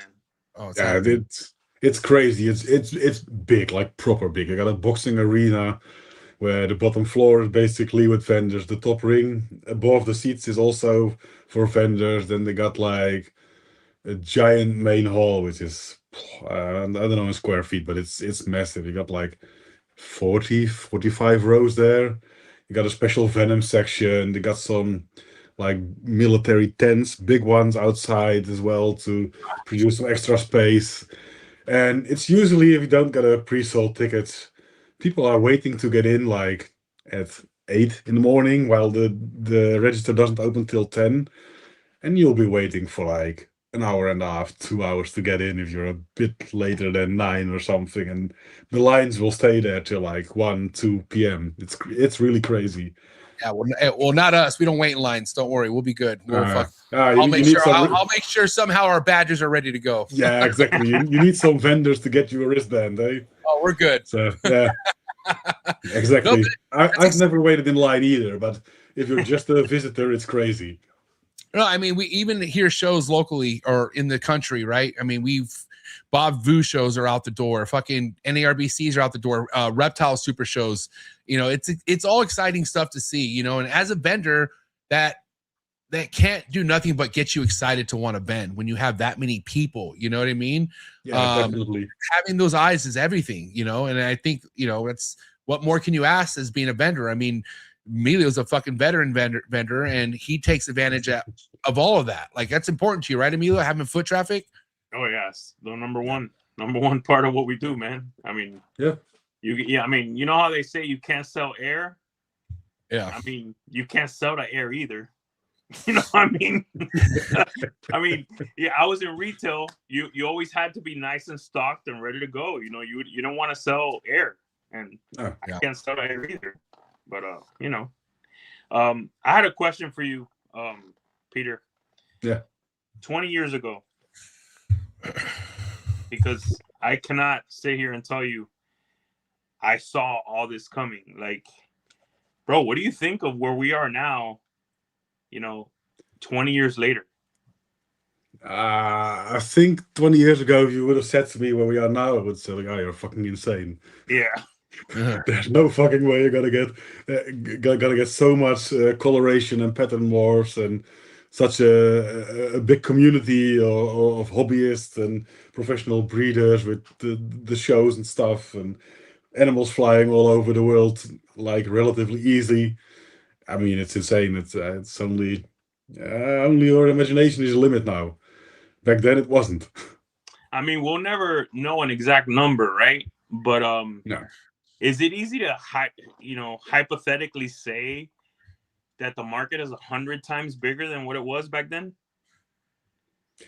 Yeah, definitely, and I think social media contributed to it because a lot of people see it now via the social media. In the old days, you had to go to a show to see the community. Mm-hmm. Now you can just sit at home with your laptop, watch YouTube, watch a podcast, or see a live video from a show or whatever. Everything's possible.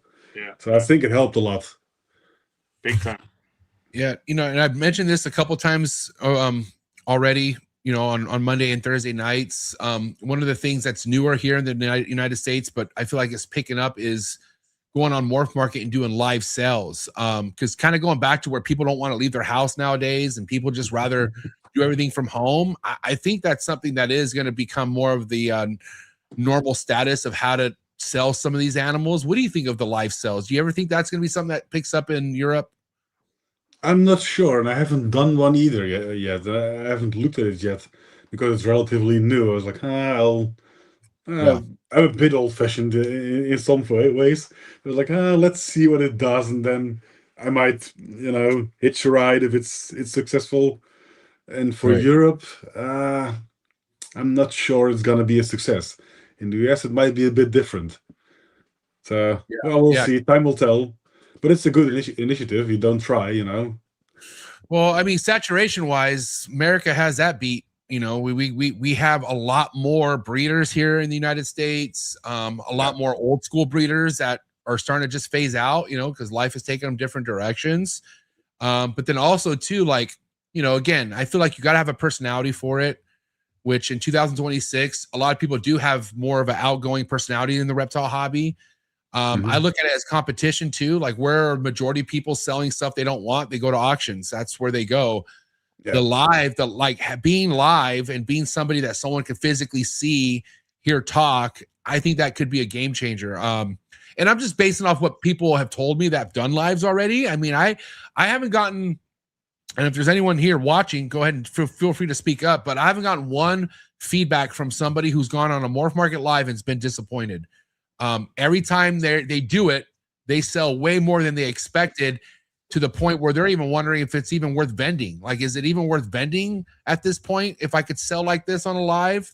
So yeah, I don't know. I guess the time will tell with that, Yeah, definitely. To be honest, it's all new for me. I haven't heard people here in Europe doing a live sale at Morph Market yet either, so I have no feedback on that issue yet. But from what you say, it sounds good, and if it's true, it will pick up here as well. But we'll see. Yeah, it's definitely something. It's definitely something that I see myself using. I would say when I have most of my production done for this year, going into maybe December, January, February, I could see myself doing that. At least giving it a try, Yeah, definitely. I'm sure I'll give it a try as well. Same with the auctions. Do you hear something now? Still?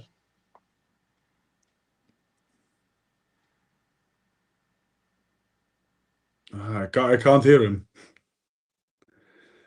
His mic is turned off.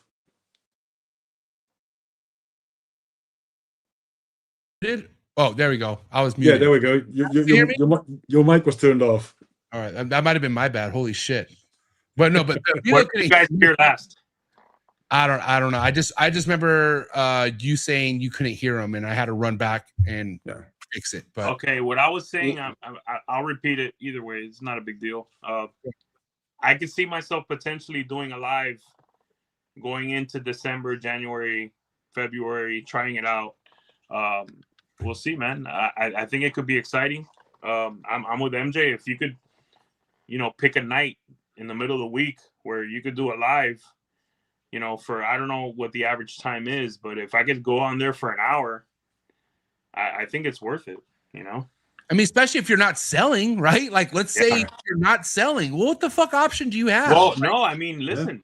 Hey, what do we always say, bro? It's another box to check off, man. Yeah, at least you tried it a few times.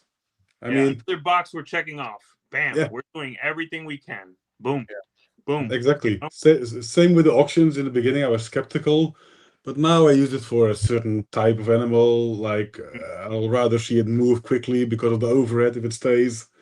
So, and then I don't really mind if it doesn't bring in the money I thought it would. So yeah, for those cheaper animals, the auctions I think are nice, which I didn't really expect when they started with it. So if you don't try, you don't know. Same with the live ones. I will try it at some point for sure. And then like any business.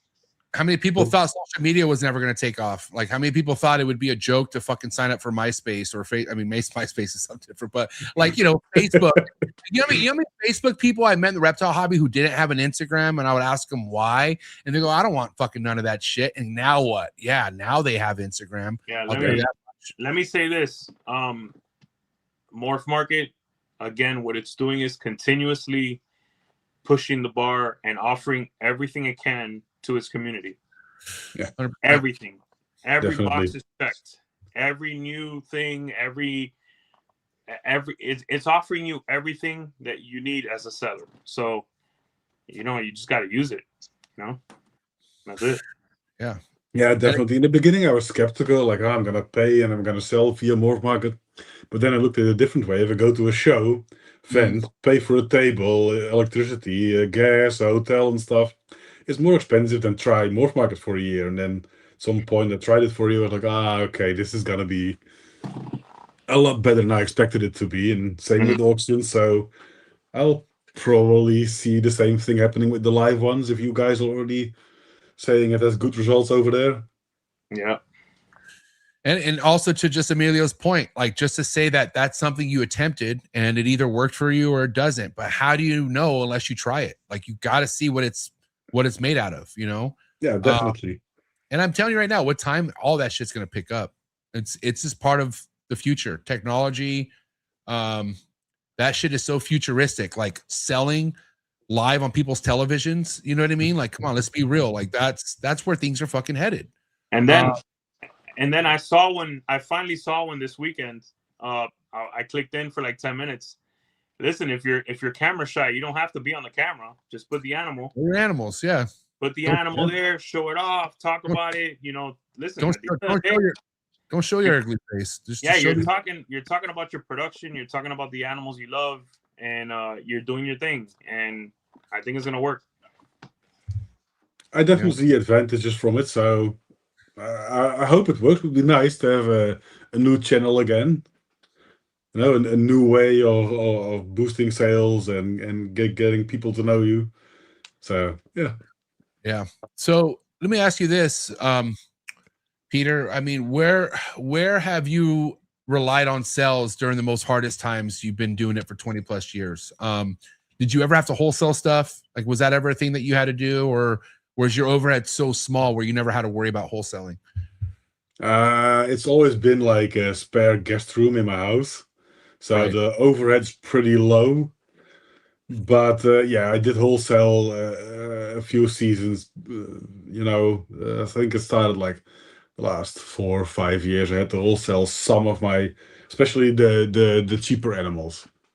I mean, if I have to feed them for like 6 months and I'm gonna get 15 or 20 euros for it, it costs you a lot more than it could ever potentially bring in. So then wholesale is a good option, I think, to give a good discount and get rid of maybe the cheapest 20, 30 animals in one go, no questions asked, and everyone's happy. They can make a buck and I'm more cost effective.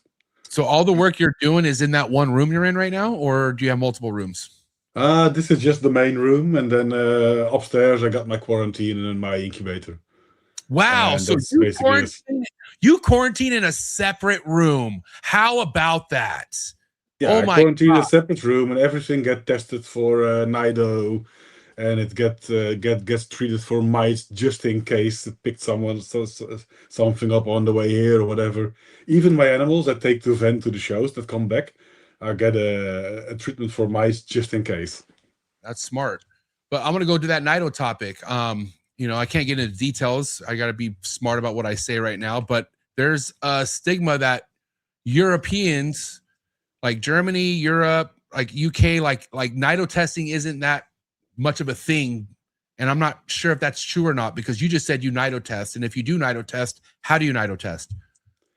I have the swaps here from LaboClin. That's probably the best one in Europe where you can get it done. What's it called? LaboClin. Lobo, how do you spell that? One moment. Sorry, just curious. I get the testers in, and you can just send them via mail. What's that cost you? What does per test cost you? It's 73 or 78 euros. Can't remember, one of the two. Okay. And they said the testing is in for free for you, so it's pretty good. Can't complain about it. So people in Germany could do that if they wanted to? Yeah, definitely. You don't say. Oh my God. Sorry, I used to do it through the vet, but then I have to pay like the vet for the time, and then they take the swap, and I'm like, it's not that complicated. I can do that one myself. And instead of paying like 225 euros to go to the vet and have them send it, now maybe 80 euros and I'm done. Again, I can't get into details, but I'm talking to anyone here in the United States. If you plan on getting a snake from Europe, you can nido test. Okay, guys, it is fucking out there now. And I recommend it. I recommend it. Just like you would recommend quarantine something in a separate room from your main room, right, Peter? Yeah, definitely. And it's the same with nido test. Even the seller doesn't have to know that one of his animals has nido. I mean, they can be asymptomatic and not show it at all. So big time. Better safe than sorry, you know. And ball pythons are fucking hardy snakes. Like these snakes could hide a lot of things, I feel like. You know, again, I can't get into details, but I'm talking about a different species which isn't so hardy with nido. It's actually not the exact opposite. But, you know, apparently, according to the species I'm talking about, these people in Europe, they don't really know what nido testing is. And now I don't think I believe that. I really don't believe that now. After what you just showed me. I think that I think they're not willing to spend a little bit of extra money it takes, you know, to have it done and give a guarantee or whatever. Okay, I could get it if the seller doesn't want to buy it, but if the consumer asks for it and they're willing to pay for it, I don't see the issue at all. Like, and again, it should be on the consumer to make sure, hey, are these nido clean? Are you testing these? At least ask. You know what I mean? Yeah, but God damn it, like you got to be shitting me that I would ever get an animal from Europe and not get it nido tested. That's just fucking crazy to me. I'm sorry. For me, there are 1 or 2 people, well, maybe 3, where I don't test it because I know their collection is pretty much safe. Yeah, because they test everything coming in, and they do like sporadical, random picks in their collection and have it tested. But everyone besides those few people, whatever I get in new, is gonna be tested before it enters the main room. Basically, it stays in quarantine till test results are in, and it's been there for at least 3 months. And you know what? I can check the poo, I can check for mites, and have the test results in. So. And what's a standard quarantine length process for you? Like, how long do you like to quarantine something for? Preferably 3 to 6 months. You know, if everything seems fine, poo is okay, sheds are fine, I see no mites, and test comes in good, then I think 3 months for me is okay. If something isn't like I was expecting it to be, like they got diarrhea or whatever, I'm extending it to 6 months straight away. And have them check for parasites and stuff. So pretty crazy when someone receives an animal and just puts it into the breeding program, huh? Jeez. Nuts, bro. Yeah, for me it's crazy because aside from not having a separate quarantine section, obviously, or room, bro, there's people that just receive animals and throw them into the breeding program. It's fucking nuts. Yeah, and especially if it comes from abroad, God knows what happens on the way. Even the seller doesn't have to know. So, and it's usually not like cheap animals coming in. So if you compare the price of a test to the price of the animal, I'm flabbergasted that people buy, I don't care, 5 or 10K worth of animal and don't spend like $100 on testing it for diseases. I'm like, really? But hey, I'll tell you right now, 99.9% of the ball python breeders do not test for nido. Okay, they don't give a fuck. Okay, it goes right over their head, and that's all because you don't really hear common cases of people's ball pythons collections getting wiped out from nido. But again, that's really not something you shouldn't be concerned about. The only reason why not the only reason, but the first time I ever heard about nido came from one of my best friends, Socrates, who has primarily chondros. And chondros is something that, you know, when it comes to nido, chondros, fucking Jesus, what a combination. But guess where, and he has a nido story, and guess where the nido came from in this guy's collection? It didn't come from a chondro, it came from one of his ball pythons. So that's what that was so eye-opening to me. You know what I mean? Yeah. For me, it's easy. I only have one species, but definitely when you have multiple species, it's even stranger that you don't test for diseases like that. Like you said, the ball pythons are hardy, they don't really show. But chondros and stuff and boas and oh god, really, you don't want to risk it. At least that's my opinion. But also, it's pretty easy not to tell people. Like Like, Yeah. you know, we don't hear about it. It doesn't mean it's not happening. We had this one dipshit who fucking was leaving the hobby and was like talking about like, oh, what was his name, dude? STDL or some shit like that, some fucking lame. And he was talking about, I forgot his name, dude, or LT something. You know who I'm talking about, Emilio. Anyways, he was, you know what I'm talking about. You know what I'm talking about. So this guy was trying to sell his collection, and he talked about what he went through years prior, that he fucking lost $10,000 worth of fucking animals that died from Nido. But he came out telling people years later, as he's trying to sell his collection. What the fuck? Really? Dude, Talk about shooting yourself in the foot, eh? holy shit. You know what I mean? And so, yeah, man, I'm so glad you brought that up. And, you know, again, Europe's a different fucking, you guys are different over there. That's what I love about Europe. There's another guy that we had on the show, High Coastal. Is that his name? High Coast. High Coast. Yeah, dude, that guy's so sharp. I really like how that guy delegates his fucking collection. But you guys are real methodical with all this stuff. Here, dude, it's like the Wild Wild West. We don't give a fuck. It's just like, let's throw it in the racks and let's feed this thing as fast as we can and let's get it breeding. Because the time's ticking. You know what I mean? Peter, so we didn't speak about rodents. Like, you have to purchase your rodents. What's that look like in the Netherlands? I actually have a company. They come to my house every other week usually, or when the females quit feeding, it might be once every 3 weeks. I leave the backyard open in the shed. They'll just put them in the shed and send me a bill, and that's it. Nice. So and I feed like I get the rodents, I give them food, I give them water, I wait for a day, then I feed 50% of what I get basically. Keep it alive in the shed, well, with gracious thanks to my girlfriend who keeps them clean and feeds them. And then the week after, I feed the rest basically.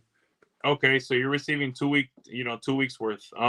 Yeah. Do you have any restrictions in the Netherlands, like some of the other Euro countries? Yeah, you got a positive list, so some of the rodents are no longer allowed, like the African soft fur mice. You can't. The ones you have, you can still keep until they die, but officially you can't breed and sell them anymore. Syrian gold hamsters, I think, is on there, and a few other of those. But the normal rats and mice are not an issue. All right. Do you have to euthanize them or buy them frozen or? No, I get them live, and I can feed live here in the Netherlands. Okay. But I know for the UK, it's only allowed to feed live if the animal goes in like a life-threatening non-feeding period or whatever. But here it's not an issue to feed live. Okay, so yeah, your rules are pretty good. Yeah, we can't complain. So you don't live in the area where you can't feed live? You could feed live? Yeah, I can feed live. No problem. Yeah. Maybe it changes because well, it's everywhere in the world where the tree-hugging people are trying to change everything for the better. You know, I mean, I don't know. I don't really agree with those people, but hey. I just think it's like, I feel like for a snake, every now and again, feeding it live gives it a little bit of enrichment. Like, they're used to eating live. Like, that's they're like, you know, their ancestors and all that shit, whatever you want to call them. Like, I feel like it's good for them. You know what I mean? Yeah. Even with my chondros, man, like every now and again, yeah, dude, they need something that's trying to fight for their life, and they need to just fucking take it out and eat it. You know what I mean? Makes it feel like dominant and fucking, I don't know how it makes them feel. But I truly believe that feeding an animal live and feeding it the way it was supposed to eat in the wild is definitely enrichment. I fully agree with that. Same here. And then also the fact that if you freeze something, it will lose a part of the nutritional value. So you believe in that? Yeah, definitely. Especially if they are frozen for too long. And you can't tell when you get frozen food. Yeah. Wow. And then also an issue, well, especially for the ball python keepers, they're notorious for not feeding for a while. So you're gonna guess how many you're gonna eat and throw away the rest you defrosted, which you didn't use. So the animal died for no reason at all. Yeah. When you feed live, it doesn't get eaten, goes back in the tub, and next week it has another chance. And while surviving for a week, it get all our kitchen scraps and have a good life. Yeah. I mean, listen, I understand feeding like medium rats and that shit live. You got to be careful. Like all my big adults, they don't eat live just because I don't have time to sit there and just watch them fucking not get bit. But I'm pretty fresh about it. Like I'm a believer in that also, like letting stuff sit in the freezer for too long. That can't be good. Because if you think about us humans, right? If we leave ground beef or steak or anything for a year or something, it's probably not going to be that good. You know what I mean? And there is some nutritional value that's going to be taken out of that. So I mean, I don't know how it's over there, but here they say meat with bones no longer than 3 months in the freezer. So basically, your mice and your rats, they got bones in there. They don't advise it for nothing for the humans. So why would it be less impacting on your snakes if you get like a frozen rodent which is 6 or 12 months old? Yeah, it's not going to be good for it. Yeah, I agree. And the bites, I mean, it's also part of. Okay, I prefer it not to have it, so I kind of feed with a tweezer and make sure it kind of hits okay. But every now and then it does make a miscalculation and get bitten, basically. But I'm always amazed how fast they heal up without any special care for it. You know, I always keep an eye on it when one gets bit, but I think I never had to intervene. It always heals on its own. But I will say this, okay? If you want to see what a live rat could do to a snake, feed it to a high white pied and look at the marks on that snake. Oh yeah, no, but I got plenty of pies, so I know. Yeah, I know, but what's crazy is like one of the reasons why I say fuck, dude, live is sometimes brutal is because on an all white snake you could see everything. You could see the markings and shit like that, and some of these rats like to fight, dude. Some of these rats fucking especially if they don't bite it the right way.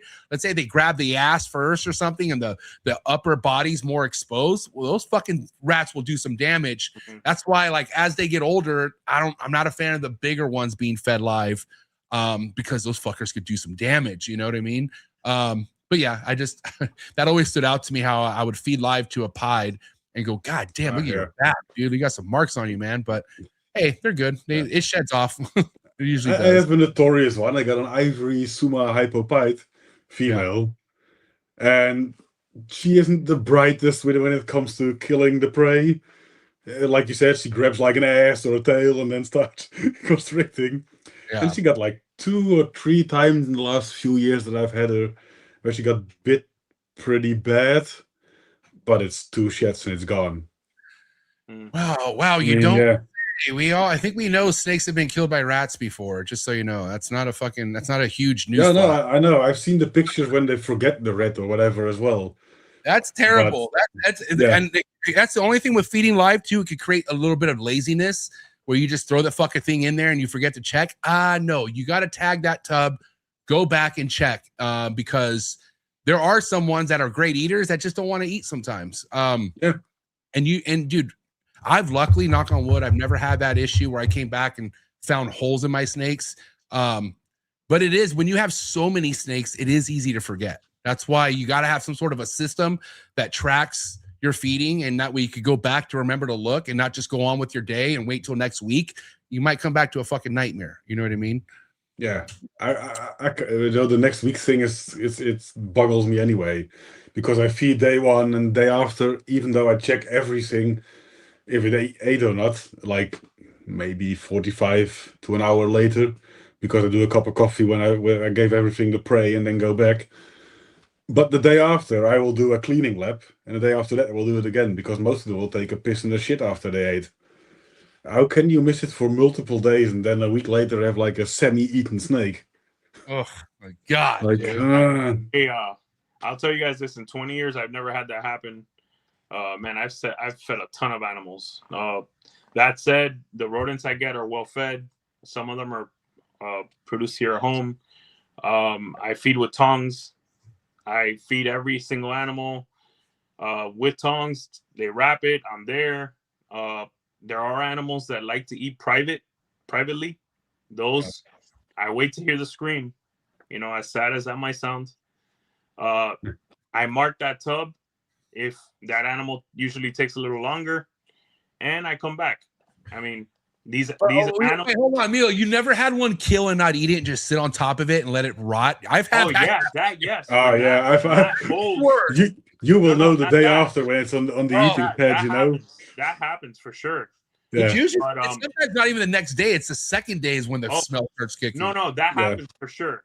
Yeah, but which is one of the really bad parts of this shit. It's gross. But the fact where that situation where an animal was starting to get nibbled on and shit, never. Yeah, no, same. I've never had it, and I've been feeding live the full 20 years. That usually takes neglect. I mean, I feel like that's neglect and a long-term thing where that rat was in there for a good while, you know. Yeah, or maybe the rat didn't got proper food before. Yes, you know. That's why I leave them for a day before I start feeding. Yeah. So I know they got food and drink in them, and they won't basically attack the snake because they're hungry. Yeah. And then even really bad bites, I don't deal with that. I'm gonna say this to everyone out there. These animals really are really good at this. This is what they do. Yeah. This is mostly what they do. They usually hit that animal dead center in the middle. Yeah, you're gonna have a few animals like the ones that Peter said where they're little titiri and shit, right? But yeah, I mean that animal you have to feed with that tongue and you know you give it special care. Yeah, exactly. After a few times, you know the special cases, and then you know. Yeah, so Peter, I got to ask you, Peter, how much have you heard the conversation that has to do with overfeeding and underfeeding? I'm wondering what the perfect method for you is to feeding an adult ball python. I've seen pictures from ball pythons who look like blood pythons. I think that's definitely overfeeding. I mean, I would agree. They're not supposed to build that way. And underfeeding, I've seen it as well, where they get like a small rat like once every 4 weeks. I think it's fine if it happens, you know, once or twice because it doesn't want to eat. But if it wants to eat, I'm more like I'll feed every week. And then biggest rats I'll feed are usually 120 to 130 grams, no more, even for the big females. And they do very well on them. I got females with like 4.5, 5 kilos on just once a week. I think it's probably a medium-sized rat for you guys. 120 to 150 grams. That's the biggest I ever order. Let me get in quick. We recently had an episode on kind of some of this topic, and the more I've thought about it, I made a parallel between let's say people that work out, people that eat really well, people that build muscle, people that condition themselves to do more, people that condition themselves to be way above average, right? So the way I look at it, when you feed an animal an appropriately sized meal every week or every 2 weeks, right? Mm-hmm. I think you're conditioning an animal to be the best it can be. All right. Yeah. I don't think I'd want my snakes to be skinny, soft, a bit lethargic. That's what I think maintenance feeding does to a ball python. Okay. Yeah. So I'm conditioning my animals to be successful in a breeding program. Yeah. Yes, some would say as soon as possible. I get that. That's fine. Mm-hmm. But that's not me. I'm conditioning an animal to be strong. And to grow at its genetic potential. What would you say to that? Yeah, I definitely agree on that one. Simple. If a human being is too skinny or too fat, you're not as healthy as you can be either. Yeah. So I guess it's the same for every living thing. It needs to have an appropriate amount of fat and muscle compared to each other. If it's out of order, you're not gonna get the best results. Yeah. And the really big fatty females, I never really have it because I don't feed that strong, but I've seen people slug out on those females a lot compared to average. So I'm always a bit cautious to overfeed. I'll rather wait an extra season. Dude, you know, we're seeing people try to sell animals that are 2 years old at 250 grams. Like, yeah, that's crazy dude, as well. I think you set up that animal. I think that animal's not gonna have a good life. No, You know, I mean, I truly believe that. That's what I believe with my yeah, experience. I think it's definitely prone to having health issues as well when it's underfed, because that's basically the cause of it being 250 grams after 2 years. I mean, that can't be healthy. It doesn't have to be 2 kilos either, but you know, yeah.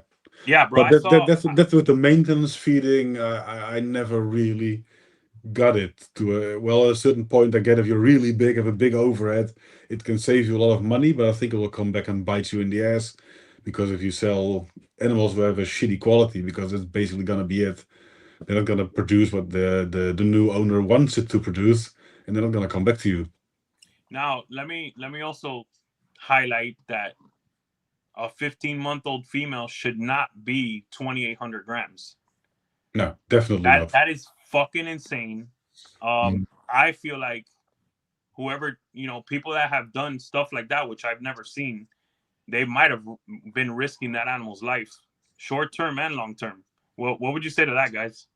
I definitely agree, especially because their organs grow when they get fed to get the nutrients out. It's not going to be healthy for an animal to have enlarged organs all the time, because it's got to eat so much to grow that big so fast. It's going to be, I think you can compare it to like a sportsman dropping dead from an enlarged heart. That's basically what you're doing with your python then. Same thing, yeah. So yeah, at least that's how I see it. I'm not an expert on that topic, but if you look at the biological way they work, it's not going to be healthy for them at all.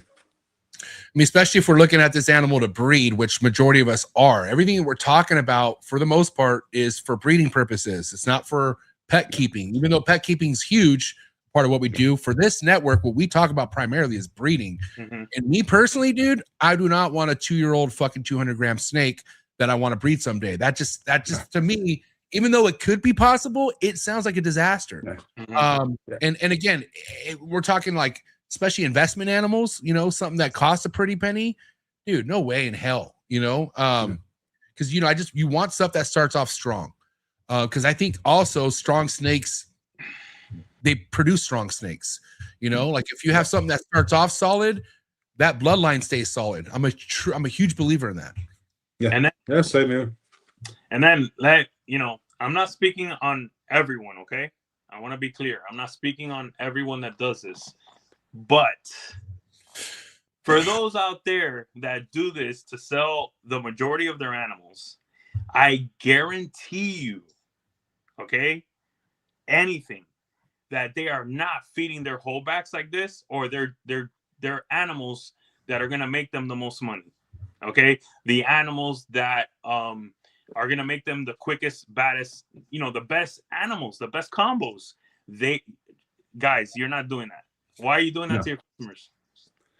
I've had it a few times where I bought animals and it took like 3 to 6 months for them to get over, and then they come over at a lower weight than they said it was when I bought it 6 months before that. Like, really? Dude. And then compared to the age, they were like, they should have been bigger. Simple as that. And then they said, just like you said, oh yeah, but I fed it like my holdbacks. I can fucking guarantee you your holdbacks don't look like that. Definitely not. But that's a one-time thing, If I get animals like that, it's the first and last purchase I'll do for you. Oh, sorry. I don't stuff my animals. What? Yeah, sure. Yeah, I haven't heard that one yet, but what? Bro. Stuff and starve is pretty close, so maybe they're mistaking their words. I got a massive leg day at the gym, so we got to wrap this up. I'll go first with my topic, and then we'll go with Emilio's wrap-up topic. But what are some of the biggest things you want to accomplish in your own collection, project-wise, in the next 5 years? Like what's something you're really shooting for the moon for? Like something that really means a lot to you. I'm definitely want to make some really nice DG Hypopite combos and some DG Hypo puzzle combos. Those are really up there for me. And then I want to incorporate the blackhead riptide stuff into my rainbow hypo stuff. Yeah. Because Dude, that might be a banger as well. I'm so excited for the rainbow stuff because everything today on this episode, like I'm really happy with how you presented like under fucking worked projects. You know, and been Pied too, man. Like, dude, you know how long it's been since Pied gotten some flowers on this show? It's been a long time. And what we saw, they deserve it. I'm really happy. There are a lot of pies who are not that great looking, but if you scroll to my timeline, I think there are a lot of pies that are really nice looking as well. I mean, you can't deny that if you're honest, even though it might not be your taste in animals, you know. I have a feeling this week Emilio's going to whip out Pied as King shirt. I just have a feeling he's going to be rocking it this week. I mean, we'll see what happens. But all right, Big E, what's a wrap up topic question for Peter? Peter, man, where do you see Dutch pythons in 5 years? You know, have you ever been to the U.S.? Are you going to hit the show game here? Are you going to come to Tinley? Those type of things, man. Are you going to come mingle in the U.S. or what? Meet everybody or? In the next 5 years, I definitely want to do a Tokyo show in Japan because I have some long-term customers who always buy a few select snakes every season. And I want to meet them in person at some point, and I definitely want to do Tinley at some point. I mean, I always hear about Tinley here in Europe. So yeah, might hook up to go maybe with Devon or with Chris, or at some point in the next 5 years, I want to do both Japan and the US. That'd be amazing, bro. Like, yeah, me and MJ also want to go to Japan. That's on the bucket list, bro. Yeah, we're doing it. Definitely. Yeah.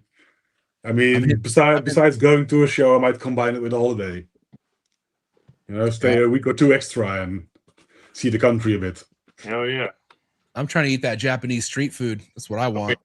Definitely. That burger, that wagyu, everything. Yeah, I want it all. And like sushi from the really small, like old family-owned restaurants who do the traditional ones. Fucking sign me up, dude. Oh my gosh. Listen, Peter, what a great episode. You got a lot of love in the chats. You had people tapped in from all over the world watching this. So this was great. We do have, since it's your first time, we got hot seat questions for you. Okay, buddy. So we always end this in style with hot seat questions. The way this worked, the quicker you answer, the more player you look. Okay. Okay. So here we go, guys. Let's get that like button smash. Hot seat questions for the homie Peter. Peter, you ready? Yes, of course. All right, here we go. Coming in hot. Frozen thought or live? Live. First thing you would feed a baby ball python? Mice. Egg cut or no cut? A cut. On what day? When the first one picked. Ah, that was good. Favorite arboreal snake? GTPs. Woo! I like that. Red chondro neo or yellow chondro neo? Red, definitely. You hear that? Red, definitely. I love this. All right. Pre-first shed meal or post-first shed meal? Post-first shed meal.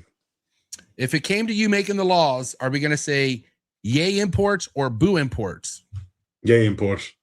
What would be one reptile you would import to your collection if you had all the space, everything that you needed? What would be that number one dream reptile? Maybe a Komodo lizard. Maybe. Why not? Maybe a couple. Maybe a bit big, but yeah. All right. I like that. To spray or mist a ball python or to never spray and mist a ball python? Never. I keep the substrate wetish. Can't do that here, unfortunately. Here we go. Yay sports or boo sports? Yay sports. Favorite sport? The gym. The gym. Hey, I like that. Yeah. Respect. All right. What's your favorite workout at the gym? Leg day. Nice, dude. Bro, if you knew the amount of people that skip leg days here in this country, you would be fucking baffled. I love it when I did a leg day and walk like shit for the next 2 days. I like it. The best, you know, you did something.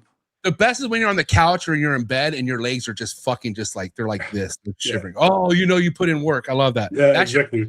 That should hopefully be me either tomorrow or the next day. We'll find out. That's tomorrow for me. So yeah. Steak or fish? Steak. Favorite cut of steak? Strip loin. Oh, all right. Favorite genre of music? Hardstyle. Hard style. No way. Yes. Okay, cool. Who's Yeah. your favorite? Who's your favorite hard style DJ? I think Hardwell, Steve Aoki, something like that. You know, Yeah. not one favorite, but Dude, yeah. Hardwell's coming back on tour in the United States. I might actually hit that up. I'm not gonna lie. Hardwell is one of my dude. He's back in my rave days when I was raving. Some of the best fucking sets I've ever seen at a rave was from Hardwell. I'm not gonna lie. Yeah, we got a few good parties here in the Netherlands as well. So I've been to a few and I always loved it. I love it, man. All right. Little word associations. Say the first thing to come to mind. Milk. Cow. First time ball python breeder. No idea, to be honest. Morph market. Sales. Least favorite recessive ball python. Monsoon. Wow. God damn. Wow. Justin, I can't take your call, buddy. Most favorite recessive. Most favorite recessive. Yeah, hypo. I like that. All right. One incomplete dominant everyone must have. Mahogany. All right. Instagram trolls. Not really sure. I don't really look for those things on Instagram, to be honest. You gotta love the Europeans, dude. They're so just fucking, they're just so sweet. All right. Last but not least, first thing to come to mind, you can't cheat. Coolest reptile network in the world. You're presenting it. Exactly. All right. Go ahead, Biggie. Here we go. All right. GHI puzzle or black pastel puzzle? Probably GHI, because you can try for a super with black pastel. It's gonna be wiping out the pattern. So yeah, right. GHI. TG True Ghost or GG Exantic? True Ghost. All right. All right. With space. Well, I shouldn't ask this anymore, but I'm gonna ask anyway. With space, sunset or monsoon? Sunset. All right. DG Monsoon Clown or Exantic Monsoon? DG Monsoon Clown then probably. All right. Ultra or Monarch? Ooh, Monarch. nice. I actually have it in my pipe, so Puzzle or Clown? a puzzle. Yeah. Clown or Pied? Pied. Damn. I knew that was happening. He loves Pied, bro. He's so team Pied. But hey, homeboy been hitting on that clown, boy. That's true. Hey, Spot Nose, Yellow Belly Confusion, DG Exantic Clown, or DG Pompeii? Spot Nose Confusion, DG Eccentric Clown. How'd you keep up with that, Peter? Hey, that might be one of the best animals ever made, right? It's insane. I saw that one. I'm not a big clown fan, but damn, that's smoking. Yeah, Justin, man, shit. That's really smoking. Yeah, and the DG Pompeii is comparable, I think. Yeah, definitely. But I like the aberrant pattern from the other one more. Yeah. All right, I'm gonna give you some props here, bro. Chocolate Spot Nose Hypo Puzzle or Super Chocolate DG Hypo Clown. You'd be surprised what I'm gonna pick here. It's gonna be the chocolate Spot Nose Hypo Puzzle. I'm with you. You too. I'm with you. Yeah, that animal's insane. I mean, I know clown's popular, and there are a lot of good-looking animals produced with it, but I'll usually go for the way that's less marketed. All right, Mahogany or Blackhead? Blackhead. Okay. No, I'll change it to mahogany. Sorry. No. Oh, Wow. shit. Oh, damn. Uno reversed us right now. Yeah. All right. Yeah, he caught himself because he knows how much he loves Mahogany. Yeah. I can't cheat on mahogany. Sorry. Good move. Right. Good move. GHI or chocolate? Ooh, tough one. Chocolate. Okay, so I like that too. Sorry, bro, I have to do it to you. Mahogany or chocolate? Mahogany. Oof. All right, Yeah. damn. Mahogany's your baby, bro. Yeah. Yeah, because it's dark and it has, well, as far as I know, no known issues. Yeah. All right, bro, that's all I got. That was fun. That was Yeah, fun. I loved it. Nice talking with you guys, and Yeah, maybe we can do did. it. We can do it again in a couple of years or whatever when I got new stuff to show. way sooner than that. I want to do like a European panel episode. I want to get you, the high coastal guy. I want Devin on, and then like Emilio said, dude, eventually we'll do this shit in person, buddy. Okay, well we're gonna tap into Europe. We're gonna be in your collection before you know it. If you're gonna be in Europe at some point, you're always welcome to come over. So, all right, dude, just let me know and show you a bit around the country, show the collection, and maybe do a video then. I love the job, bro. Great episode. Where can people follow you at, Peter, if they want to reach out to you and just kind of contact you? Where's Facebook, Instagram, or Morph Market, and at Dutch Pythons at Insta, Dutch Pythons at Facebook, and Morph Market same Dutch Pythons. So. All right, I'm gonna put all those links in the description below, guys. Go hit them up, give them a follow, and can't wait for the next one. But give it up. It's a wrap for Peter, Dutch Pythons, ladies and gentlemen. Thank you, guys. Good job, bro. Bye. Great episode, man. Hey, thanks. Love it. Hey, good job on not skipping leg day, man. That's something to be proud about. All right. Yeah, well, it's the one thing I'm good at. So. All right, Peter. Have a good day, man. See ya. What a good guy, man. I love getting to know people, man, and getting to know people. Nice. Can you hear me? No, I can hear you. Can you hear me? Come out. Come back in. Come out. Just hurry up. I don't know what's going on. I don't know if China or Russia is infiltrating Emilio's fucking phone. This is kind of weird, but here he's back. All right, go ahead. Can you hear us? Yeah. I love getting to know people, bro, and getting to know people in Europe is a highlight as well. Peter's great. This is a great episode, man. And it's crazy how, like, just by bringing somebody on the show, you can kind of tell how good people are. You know what I mean? And that guy just seems like a good person. Especially the nido testing thing, bro. Like, I'm over here believing Europeans don't nido test. That's not the case. That's fucking horseshit. So I'm glad he said that. I'm really glad. I'm going to take what I heard today. I'm going to put it on the shelf and I'm going to use it for ammunition on an episode one day. For sure. Don't know what episode, but it's going to happen. But yeah, great episode, Big I also had no idea he had 20 years in the game. That was a plus right there. Yeah, man. Awesome. Yeah. I kind of started connecting dots when Devin hit me up, letting me know like how much he respected this dude. I was like, oh, okay, this dude's probably been around the block then. And then you go tap into his projects, dude. He's such on his own lane. Like the way he was standing tall on Pied and other, genes that aren't really talked about as much. Man, he's killing it. And it makes me happy for you because you still stand with Pied. Like you're still working it no matter what. So yeah. Good episode. We need to fucking line up that European panel. I'm gonna get with Devin. I'm gonna see some hitters that we could bring on. We'll do a whole European show, and it would be great. Sounds good, man. All right, guys. For now, go give my dog Emilio a follow. Go subscribe to his Instagram, and also go be a part of his Patreon to learn some of the best things that you could do in the ball python game. But give it a wrap. It's a wrap for Big E Top G, ladies and gentlemen. Thank you, guys. Have a good day. Have a good day, bro. Peace out. All right, guys. Thank you so much. Appreciate everyone who watched on this glorious Monday morning or afternoon. I got to hit the gym. I got a whole day ahead of me now. So shout out to anyone who's going to Tinley this weekend. I wish I was going, but I can't make it. But let me know if you're going to Tinley. Drop a comment. Let me know how Tinley goes, too. I'll be asking people definitely how Tinley went because I'm very curious. Trying to see what vibe NARBC is bringing now with them shutting down shows.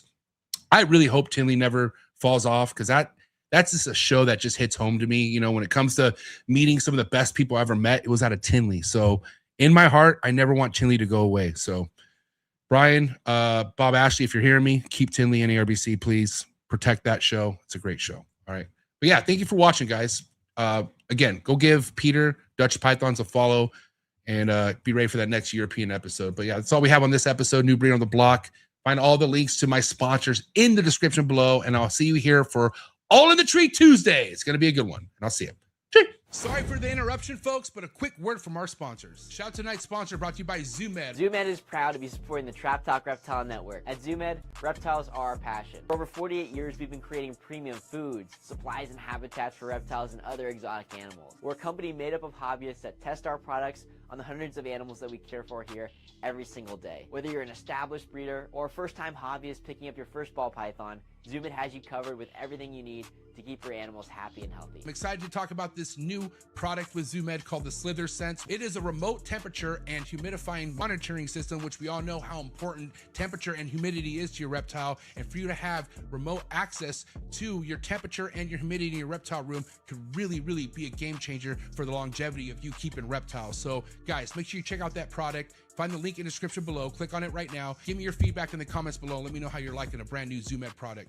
If you're in front of the line, cutting edge, high-end ball python projects, you don't want to miss this. Shout out to Teresa and shout out to Devin over at PRAGUE MORPHs, the heaviest hitters out of Europe, currently in the ball python game. If you're into the double, triple recessive, such as puzzle, hypo, and other amazing recessive, incomplete, dominant projects, and make sure you head over to PRAGUE MORPHs right now on Instagram. Check them out on YouTube. You can find all the links in the description below, and many more updates with RGI and PRAGUE MORPHs to come. So again, thank you so much, Devin and Teresa over at PRAGUE MORPHs. Cannot wait for many more collaborations. Shout out to tonight's sponsor, and that is CLTCH, the #1 organization app in the ball python game today. Also, tonight's episode is brought to you by Canova Reptiles, the biggest world industry leading ball python company in the hobby, in the industry. So excited to announce this partnership with CLTCH and Canova Reptiles. No name that needs an introduction, as you guys already know. If you're looking to invest with the best, Canova Reptiles is the way to go. And again, if you want to be organized, if you want to be ahead of the game, there's no better organization app in the ball python game than CLTCH. Thank you so much to the entire CLTCH team. Thank you so much, Canova and the entire Canova Reptile team. Please continue to keep doing what you're doing. Nothing but inspiration, nothing but excitement coming from Canova Reptiles and CLTCH. And I'm excited to have more information to announce to you guys here in 2026. Thank you so much, CLTCH and Canova Reptiles. Tonight's episode is brought to you by Mark Bailey Reptiles, my mentor and definitely my favorite ball python breeder we have today. 40+ years full-time reptile keeper. He's just been a huge inspiration ever since I met him. And also, if you really want to see what his work is all about, you could just simply go to morphmarket.com, type in Mark Bailey Reptiles, give him a follow, and anybody who has gotten a snake from Mark Bailey Reptiles have been super happy, and that's going for 40+ years. So very honored and very happy to not only call Mark Bailey Reptiles a friend of mine, but also a sponsor of tonight's show. Definitely appreciate your support, Mark Bailey. Definitely look up to everything that you do. Shout out to Mark Bailey over at Mark Bailey Reptiles. Shout out to tonight's sponsor, and that is Jersey Guys Balls, father-son duo who are just slaying it in the ball python game. If you're into Sunset, if you're into Monsoon, if you're into Puzzle, this is the page you should be following on Instagram right now. Jersey Guys Balls are invested in some of the highest and most exciting projects in the ball python game today, such as Tornado and many other genes like Cosmos. So again, make sure you go check them out on Instagram. You can also follow them on YouTube, and definitely go give them a follow on MORPH Market. You can find all the links in the description below. And again, thank you so much, Brett, and thank you, John, over at Jersey Guys Balls. Shout out to tonight's sponsor, and that's the one and only MORPH Market and MORPH Market Shipping. One of the biggest exciting things about the reptile hobby over the past couple years is MORPH Market Shipping taking everything to the next level. Anything as far as reptile purchasing or selling needs can all be done on MORPH Market's website. So I highly suggest you go check it out, especially if you're in the market of purchasing your first, second, or third, or fourth reptile. You can find a bunch of legitimate breeders on MORPH Market's platforms. They stand very tall on representing the best breeders we have in the hobby. So don't look anywhere else when it comes to looking for your new reptile. Not to mention, if you're looking for aquatics or your next plant, MORPH Market's a spot for you as well. Make sure you head over to morphmarket.com. And the best thing about MORPH Market's platform, you could ship directly from their website with MORPH Market Shipping. MORPH Market Shipping has saved this hobby millions of dollars as a whole. I myself saved thousands with MORPH Market Shipping last year due to their insanely cheap rates. So definitely go take advantage of these rates on top of the amazing customer service that comes along with MORPH Market Shipping. Shout out to Darian and Zach, and shout out to the entire MORPH Market team. So proud to be a part of this team. Thank you so much for MORPH Market Shipping and MORPH Market, and so excited to announce new MORPH Market features that are going to be hitting the reptile hobby real soon, like live sales on MORPH Market. Thank you so much, MORPH Market and MORPH Market Shipping.